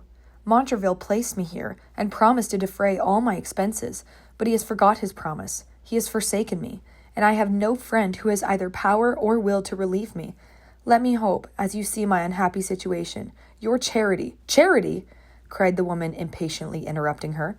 Charity indeed! Why, mistress, charity begins at home, and I have 7 children at home, honest, lawful children, and it is my duty to keep them. And do you think I will give away my property to a nasty, impudent hussy to maintain her and her bastard? And I was saying to my husband the other day, what would this world come to? Honest women are nothing nowadays, while the harlotings are set up for fine ladies, and look upon us no more nor the dirt they walk upon. But let me tell you, my fine-spoken ma'am, I must have my money. So seeing as how you can't pay it, why, you must troop, and leave all your fine gimcracks and falderalls behind you. I don't ask for no more nor my right, and nobody shall dare for to hinder me of it. Oh, heavens, cried Charlotte, clasping her hands, what will become of me? Come on, ye, retorted the unfeeling wretch. Why, go to the barracks and work for a morsel of bread, wash and mend the soldiers' clothes, and cook their victuals, and not expect to live in idleness on honest people's means. Oh, I wish I could see the day when all such cattle were obliged to work hard and eat little. It's only what they deserve. Father of mercy, cried Charlotte, I acknowledge thy correction just, but prepare me, I beseech thee, for the portion of misery thou mayst please to lay upon me. Well, said the woman, I shall go and tell my husband as how you can't pay, and so d'ye see, ma'am, get ready to be packing away this very night, for you should not stay another night in this house, though I was sure you would lay in the street. Charlotte bowed her head in silence, but the anguish of her heart was too great to permit her to articulate a single word. Chapter 30. And what is friendship but a name, a charm that lulls to sleep, a shade that follows wealth and fame, but leaves the wretch to weep? When Charlotte was left to herself, she began to think what course she must take, or to whom she could apply, to prevent her perishing for want, or perhaps that very night falling a victim to the inclemency of the season. After many perplexed thoughts, she at last determined to set out for New York and inquire out Mrs. Creighton, from whom she had no doubt but she should obtain immediate relief as soon as her distress was made known. She had no sooner formed this resolution than she resolved immediately to put it in execution. She therefore wrote the following little billet to Mrs. Creighton, thinking if she should have company with her, it would be better to send it than to request to see her. To Mrs. Creighton. Madam, when we left our native land, that dear, happy land which now contains all that is dear to the wretched Charlotte, our prospects were the same. We both, pardon me, madam, if I say, we both too easily followed the impulse of our treacherous hearts, and trusted our happiness on a tempestuous ocean. Where mine has been wrecked and lost forever, you have been more fortunate. You are united to a man of honor and humanity, united by the most sacred ties, respected, esteemed, and admired, and surrounded by the innumerable blessings of which I am bereaved, enjoying those pleasures which have fled my bosom never to return. Alas! Sorrow and deep regret have taken their place. Behold me, madam, a poor forsaken wanderer, who has nowhere to lay her weary head, wherewith to supply the wants of nature, or to shield her from the inclemency of the weather. To you I sue. To you I look for pity and relief. I ask not to be received as an intimate or an equal. Only for charity's sweet sake receive me into your hospitable mansion, allot me the meanest apartment in it, and let me breathe out my soul in prayers for your happiness. I feel I cannot long bear up under the accumulated woes that pour in upon me. But oh, my dear madam, for the love of heaven suffer me not to expire in the street, and when I am at peace, as soon I shall be, extend your compassion to my helpless offspring, should it please heaven that it should survive its unhappy mother. A gleam of joy breaks in on my benighted soul while I reflect that you will not refuse your protection to the heartbroken. Charlotte. When Charlotte had finished this letter, late as it was in the afternoon, and though the snow began to fall very fast, She tied up a few necessaries which she had prepared against her expected confinement, and terrified lest she should be again exposed to the insult of our barbarous landlady, and more dreadful to her wounded spirit than either storm or darkness, she set forward for New York. It may be asked by those who, in a work of this kind, love to cavil at every trifling omission, whether Charlotte did not possess any valuable of which she should have disposed, and by that means have supported herself till Mrs. Beauchamp's return, when she would have been certain of receiving every tender attention which compassion and friendship could dictate. But let me entreat these wise, penetrating gentlemen to reflect, that when Charlotte left England, it was in such haste that there was no time to purchase anything more than what was wanted for immediate use on the voyage, and after her arrival at New York, Montraville's affections soon began to decline, so that her whole wardrobe consisted of only necessaries, and as to baubles, with which fond lovers often load their mistresses, she possessed not one, except a plain gold locket of small value, which contained a lock of her mother's hair, and which the greatest extremity of want could not have forced her to part with. I hope, sir, your prejudices are now removed in regard to the probability of my story? Oh, they are. Well then, with your leave, I will proceed. The distance from the house which our suffering heroine occupied to New York was not very great, yet the snow fenned so fast, and the cold so intense, that, being unable from her situation to walk quick, she found herself almost sinking with cold and fatigue before she reached the town. Her garments, which were merely suitable to the summer season, being an undress robe of plain white muslin, were wet through, and a thin black cloak and bonnet, very improper habiliments for such a climate, but poorly defended her from the cold. In this situation she reached the city, and inquired of a foot soldier whom she met the way to Colonel Creighton's. "Bless you, my sweet lady," said the soldier with a voice and look of compassion. "I will shew you the way with all my heart, but if you are going to make a petition to Madame Creighton, it is all to no purpose, I assure you. If you please, I will conduct you to Mr. Franklin's. Though Miss Julia is married and gone now, yet the old gentleman is very good." "Julia Franklin," said Charlotte. "Is she not married to Montraville?" "Yes," replied the soldier. "and may God bless them, for a better officer never lived. He is so good to us all, and as to Miss Julia, all the poor folk almost worshipped her." "Gracious heaven," cried Charlotte. "Is Montraville unjust then to none but me?" The soldier now showed her Colonel Creighton's door, and, with a beating heart, she knocked for admission.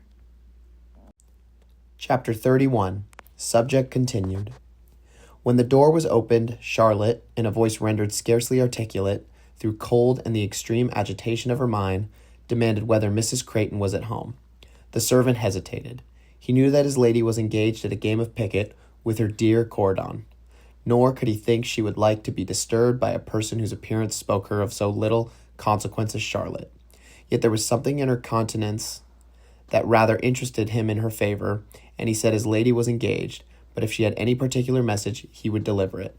"Take up this letter," said Charlotte. "Tell her the unhappy writer of it waits in her hall for an answer." The tremulous accent, the tearful eye, must have moved any heart not composed of adamant. The man took the letter from the poor suppliant and hastily ascended to the staircase. "A letter, madame," said he, presenting it to his lady. "An immediate answer is required." Mrs. Creighton glanced her eye carelessly over the contents. "What stuff is this?" cried she haughtily. "Have I not told you 1,000 times that I will not be plagued with beggars and petitions from people one knows nothing about? Go tell the woman I can't do anything in it. I'm sorry, but one can't relieve everybody." The servant bowed and heavily returned with his chilling message to Charlotte. "Surely," said she, "Mrs. Creighton has not read my letter. Go, my good friend. Pray go back to her. Tell her it is Charlotte Temple who requests beneath her hospitable roof to find shelter from the inclemency of the season." "Prithee, don't plague me, man," cried Mrs. Creighton, impatiently, as the servant advanced something in behalf of the unhappy girl. "I tell you, I don't know her." "Not know me?" cried Charlotte, rushing into the room, for she had followed the man up the stairs. "Not know me? Not remember the ruined Charlotte Temple, who, but for you, perhaps might still have been innocent, still have been happy. Oh, LaRue, this is beyond everything I could have believed possible." "Upon my honor, miss," replied the unfeeling woman, with the utmost effrontery, "this is a most unaccountable address. It is beyond my comprehension. John," continued she, turning to the servant. "This young woman is certainly out of her senses. Do pray take her away. She terrifies me to death." "Oh, God," cried Charlotte, clasping her hands in an agony. "this is too much. What will become of me? But I will not leave you. They shall not tear me from you. Here on my knees I conjure you to save me from perishing in the streets. If you really have forgot me, oh, for charity's sweet sake, this night let me be sheltered from the winter's piercing cold." The kneeling figure of Charlotte and her affecting situation might have moved the heart of a stoic to compassion, but Mrs. Creighton remained inflexible. In vain did Charlotte recount the time they had known each other at Chichester. In vain mention their being in the same ship. In vain were the names of Montraville and Belcourt mentioned. Mrs. Creighton could only say she was sorry for her imprudence, but could not think of having her own reputation endangered by encouraging a woman of that kind in her own house. Besides, she did not know what trouble and expense she might bring upon her husband by giving shelter to a woman in her situation. "I can at least die here," said Charlotte. "I feel I cannot long survive this dreadful conflict. Father of mercy, here, let me finish my existence." Her agonizing sensations overpowered her, and she fell senseless on the floor. "Take her away," said Mrs. Creighton. "She will really frighten me into hysterics. Take her away, I say, this instant." "And where must I take the poor creature?" said the servant with a voice and look of compassion. "Anywhere," cried she hastily. "only don't let me ever see her again. I declare she has flurried me so I shan't be myself again this fortnight." John, assisted by his fellow servant, raised and carried her downstairs. "Poor soul," said he, "you shall not lay in the street this night. I have a bed and a poor little hovel where my wife and her little ones rest them. But they shall watch tonight, and you shall be sheltered from danger." They placed her in a chair, and the benevolent man, assisted by one of his comrades, carried her to the place where his wife and children lived. A surgeon was sent for. He bled her, she gave signs of returning life, and before the dawn gave birth to a female infant.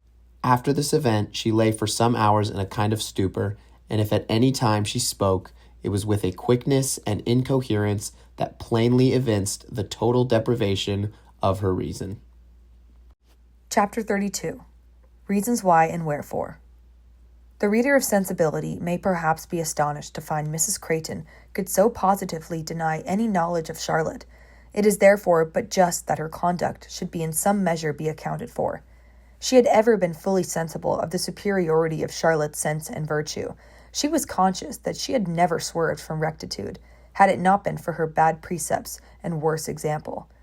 These were things as yet unknown to her husband, and she wished not to have that part of her conduct exposed to him, as she had great reason to fear she had already lost considerable part of that power she once maintained over him.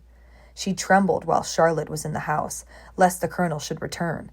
She perfectly well remembered how much he seemed interested in her favor whilst on their passage from England, and made no doubt but, should he see her in her present distress, he would offer her an asylum, and protect her to the utmost of his power.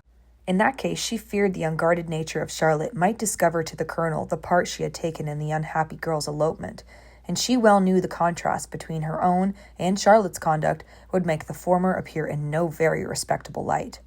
Had she reflected properly, she would have afforded the poor girl protection, and, by enjoining her silence, ensured it by acts of repeated kindness. But vice and general blinds its votaries, and they would discover their real characters to the world when they are most studious to preserve appearances. Just so it happened with Mrs. Creighton.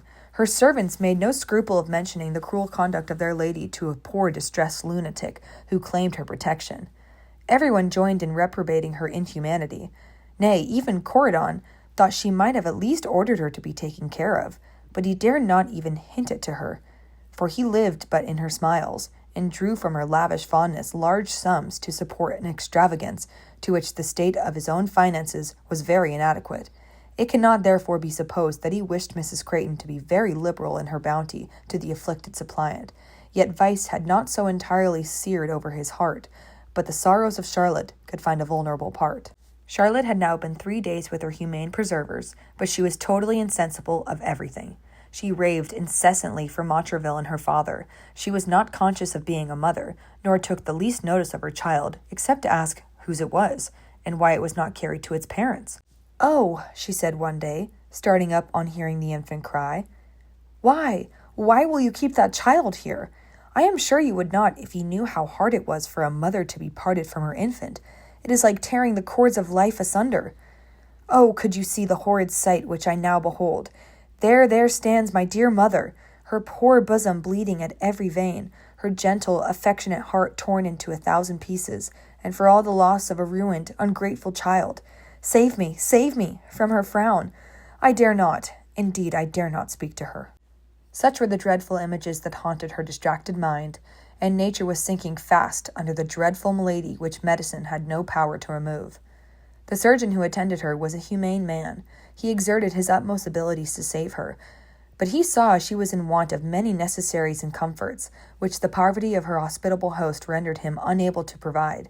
He therefore determined to make her situation known to some of the officers' ladies, and endeavored to make a collection for her relief. When he returned home, after making this resolution, he found a message from Mrs. Beauchamp, who had just arrived from Rhode Island, requesting he would call and see one of her children, who was very unwell. "I do not know," said he, as he was hastening to obey the summons. "I do not know a woman to whom I could apply with more hope of success than Mrs. Beauchamp. I will endeavor to interest her in this poor girl's behalf. She wants the soothing balm of friendly consolation. We may perhaps save her. We will try at least." "And where is she?" cried Mrs. Beauchamp, when he had prescribed something for the child, and told his little pathetic tale. "Where is she, sir? We will go to her immediately. Heaven forbid that I should be deaf to the calls of humanity. Come, we will go this instant." Then seizing the doctor's arm, they sought the habitation that contained the dying Charlotte. Chapter 33, which people void of feeling need not read. When Mrs. Beauchamp entered the apartment of the poor sufferer, she started back with horror.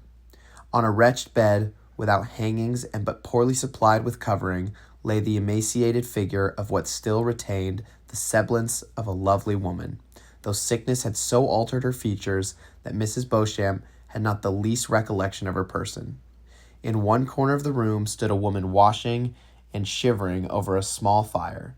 Two healthy but half-naked children, the infant was asleep, beside its mother, and, on a chair by the bedside, stood a porringer and wooden spoon, containing a little gruel and a teacup with about 2 spoonfuls of wine in it. Mrs. Beauchamp had never before beheld such a scene of poverty. She shuddered involuntarily, and exclaiming, "Heaven preserve us!" leaned on the back of a chair, ready to sink to the earth. The doctor repented having so precipitately brought her into this affecting scene, but there was no time for apologies. Charlotte caught the sound of her voice, and starting almost out of bed, exclaimed, "Angel of peace and mercy, art thou come to deliver me? Oh, I know you are, for whenever you was near me, I felt eased of half my sorrows. But you don't know me, nor can I, with all the recollection I am mistress of, remember your name just now. But I know that benevolent countenance, and that softness of that voice, which has so often comforted the wretched Charlotte." Mrs. Beauchamp had, during the time Charlotte was speaking, seated herself on the bed and taken one of her hands. She looked at her attentively, and at the name of Charlotte she perfectly conceived the whole shocking affair. A faint sickness came over her. "Gracious heaven," said she, "is this possible?"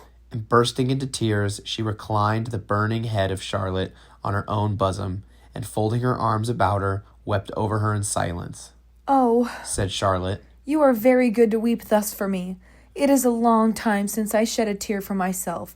My head and heart are both on fire, but these tears of yours seem to cool and refresh it. Oh, now I remember you said you would send a letter to my poor father. Do you think he ever received it? Or perhaps you have brought me an answer. Why don't you speak, madam? Does he say I may go home? Well, he is very good. I shall soon be ready." She then made an effort to get out of bed, but being prevented, her frenzy again returned, and she raved with the greatest wildness and incoherence. Mrs. Beauchamp, finding it was impossible for her to be removed, contented herself with ordering the apartment to be made more comfortable and procuring a proper nurse for both mother and child. And, having learnt the particulars of Charlotte's fruitless application to Mrs. Creighton from honest John, she amply rewarded him for his benevolence, and returned home with a heart oppressed with many painful sensations, but yet rendered easy by the reflection that she had performed her duty towards a distressed fellow creature. Early the next morning, she again visited Charlotte and found her tolerably composed. She called her by name, thanked her for her goodness, and when her child was brought to her, pressed it in her arms, wept over it, and called it the offspring of disobedience. Mrs. Beauchamp was delighted to see her so much amended, and began to hope she might recover, and, spite of her former errors, become an useful and respectable member of society. But the arrival of the doctor put an end to these delusive hopes. He said nature was making her last effort, and a few hours would most probably consign the unhappy girl to her kindred dust. Being asked how she found herself, she replied, "Why, better, much better, doctor. I hope now I have but little more to suffer. I had last night a few hours' sleep, and when I woke, recovered the full power of recollection. I am quite sensible of my weakness. I feel I have but little longer to combat with the shafts of affliction. I have a humble confidence in the mercy of Him who died to save the world, and trust that my sufferings in this state of mortality, joined to my unfeigned repentance, through His mercy, have blotted my offenses from the sight of my offended Maker. I have but one care, my poor infant. Father of mercy," continued she, raising her eyes, "of thy infinite goodness, grant that the sins of the parent be not visited on the unoffending child. May those who taught me to despise thy laws be forgiven. Lay not my offenses to their charge, I beseech thee, and shower the choicest of thy blessings on those whose pity has soothed the afflicted heart, and made easy even the bed of pain and sickness."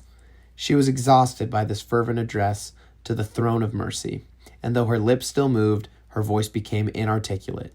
She lay for some time as it were in a doze, and then recovering, faintly pressed Mrs. Beauchamp's hand and requested that a clergyman might be sent for. On his arrival, she joined fervently in the pious office, frequently mentioning her ingratitude to her parents as what lay most heavy at her heart. When she had performed the last solemn duty and was preparing to lie down, a little bustle on the outside door occasioned Mrs. Beauchamp to open it and inquire the cause. A man in appearance about 40 presented himself and asked for Mrs. Beauchamp. "That is my name, sir," said she. "Oh, then, my dear madame," cried he, "tell me where I may find my poor, ruined, but repented child." Mrs. Beauchamp was surprised and affected. She knew not what to say. She foresaw the agony this interview would occasion. Mr. Temple, who had just arrived in search of his Charlotte, and yet was sensible that the pardon and blessing of her father would soften even the agonies of death to the daughter. She hesitated. "Tell me, madam," cried he wildly, "tell me, I beseech thee, does she live? Shall I see my darling once again? Perhaps she is in this house. Lead me to her, that I may bless her, and then lie down and die." The ardent manner in which he uttered these words occasioned him to raise his voice. It caught the ear of Charlotte. She knew the beloved sound, and uttering a loud shriek, she sprang forward as Mr. Temple entered the room. "My adored father!" "My long-lost child!" Nature could support no more, and they both sunk lifeless into the arms of the attendants. Charlotte was again put into bed, and a few moments restored Mr. Temple. But to describe the agony of his sufferings is past the power of anyone, who, though they may readily conceive, cannot delineate the dreadful scene. Every eye gave testimony of what each heart felt, but all were silent. When Charlotte recovered, she found herself supported in her father's arms. She cast on him a most expressive look, but was unable to speak. A reviving cordial was administered. She then asked in a low voice for her child. It was brought to her. She put it in her father's arms. "Protect her," said she, "and bless your dying." Unable to finish the sentence, she sunk back on her pillow. Her countenance was serenely composed. She regarded her father as he pressed the infant to his breast with a steadfast look. A sudden beam of joy passed across her languid features. She raised her eyes to heaven and then closed them forever. Chapter 34, Retribution. In the meantime, Montraville, having received orders to return to New York, arrived, and having still some remains of compassionate tenderness for the woman who he regarded as brought to shame by himself, he went out in search of Belcour, to inquire whether she was safe and whether the child lived. He found him immersed in dissipation, and could gain no other intelligence than that Charlotte had left him, and that he knew not what was become of her. "I cannot believe it possible," said Montraville, "that a mind once so pure as Charlotte Temple's should so suddenly become the mansion of vice. Beware, Belcour, continued he, but beware if you have dared to behave either unjust or dishonorably to that poor girl, your life shall pay the forfeit. I will revenge her cause. He immediately went into the country to the house where he had left Charlotte. It was desolate. After much inquiry, he at length found the servant girl who had lived with her. From her he learnt the misery Charlotte had endured from the complicated evils of illness, poverty, and a broken heart, and that she had set out on foot for New York on a cold winter's evening, but she could inform him no further. Tortured almost to madness by this shocking account, he returned to the city, but before he reached it, the evening was drawing to a close. In entering the town, he was obliged to pass several little huts, the residence of poor women who supported themselves by washing the clothes of the officers and soldiers. It was nearly dark. He heard from a neighboring steeple a solemn toll that seemed to say some poor mortal was going to their last mansion. The sound struck on the heart of Montraville, and he involuntarily stopped, when from one of the houses he saw the appearance of a funeral. Almost unknowing what he did, he followed at a small distance, and as they let the coffin into the grave, he inquired of a soldier who stood by, and had just brushed off a tear that did honor to his heart, who it was that was just buried. "And please your honor," said the man, "'tis a poor girl that was brought from her friends by a cruel man, who left her when she was a big with child, and married another." Montraville stood motionless, and the man proceeded. "I met her myself not a fortnight since one night all wet and cold in the streets. She went to Madame Creighton's, but she would not take her in, and so the poor thing went ravid mad." Montraville could bear no more. He struck his hands against his forehead with violence, and exclaiming, "Poor murdered Charlotte," ran with precipitation towards the place where they were heaping the earth on her remains. Hold, one moment," said he. "Close not the grave of the injured Charlotte Temple till I have taken vengeance on her murderer." "Rash young man," said Mr. Temple, "who art thou that thus disturbest the last mournful rites of the dead, and the rudely breakest in upon the grief of an afflicted father?" "If thou art the father of Charlotte Temple," said he, gazing at him with mingled horror and amazement, "if thou art her father, I am Montraville." Then falling on his knees, he continued, "Here is my bosom. I bear it to receive the stroke I merit. Strike now, and save me from the misery of reflection." "Alas," said Mr. Temple, "if thou wert the seducer of my child, thy own reflections be thy punishment. I wrest not the power from the hand of omnipotence. Look on that little heap of earth. There hast thou buried the only joy of a fond father. Look at it often, and may thy heart feel such true sorrow as shall merit the mercy of heaven." He turned from him, and Montraville started up the ground where he had thrown himself, and at that instant, remembering the perfidy of Belcour, flew like lightning to his lodgings. Belcour was intoxicated, Montraville impetuous. They fought, and the sword of the latter entered the heart of his adversary. He fell and expired almost instantly. Montraville had received a slight wound, and overcome with the agitation of his mind and loss of blood, was carried in a state of insensibility to his distracted wife. A dangerous illness and obstinate delirium ensued, during which he raved incessantly for Charlotte, but a strong constitution and the tender assiduities of Julia in time overcame the disorder. He recovered, but to the end of his life was subject to severe fits of melancholy, and while he remained at New York frequently retired to the churchyard, where he would weep over the grave and regret the untimely fate of the lovely Charlotte Temple. She soon recovered, and, fixing her eyes on Mrs. Temple, cried, "You know not, madam, what you do. You know not whom you are relieving, or you would curse me in the bitterness of your heart. Come not near me, madam. I shall contaminate you. I am the viper that stung your peace. I am the woman who turned poor Charlotte out to perish in the street. Heaven have mercy! I see her now," continued she, looking at Lucy. Such was the fair bud of innocence that my vile arts blasted ere it was half blown." It was in vain that Mr. and Mrs. Temple entreated her to be composed and to take some refreshment. She only drank half a glass of wine, and then told them that she had been separated from her husband 7 years, the chief of which she had passed in riot, dissipation, and vice, till, overtaken by poverty and sickness, she had been reduced to part with every valuable, and thought only of ending her life in a prison, when a benevolent friend paid her debts and released her, but that her illness increasing, she had no possible means of supporting herself, and her friends were weary of relieving her. "I have fasted," said she, 2 days, and last night lay my aching head on the cold pavement. Indeed, it was but just that I should experience those miseries myself, which I had unfeelingly inflicted on others.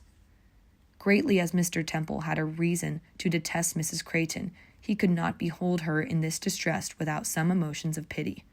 He gave her shelter that night beneath his hospitable roof, and the next day got her admission into a hospital, where, having lingered a few weeks, she died, a striking example that vice, however prosperous in the beginning, in the end leads only to misery and shame. The end.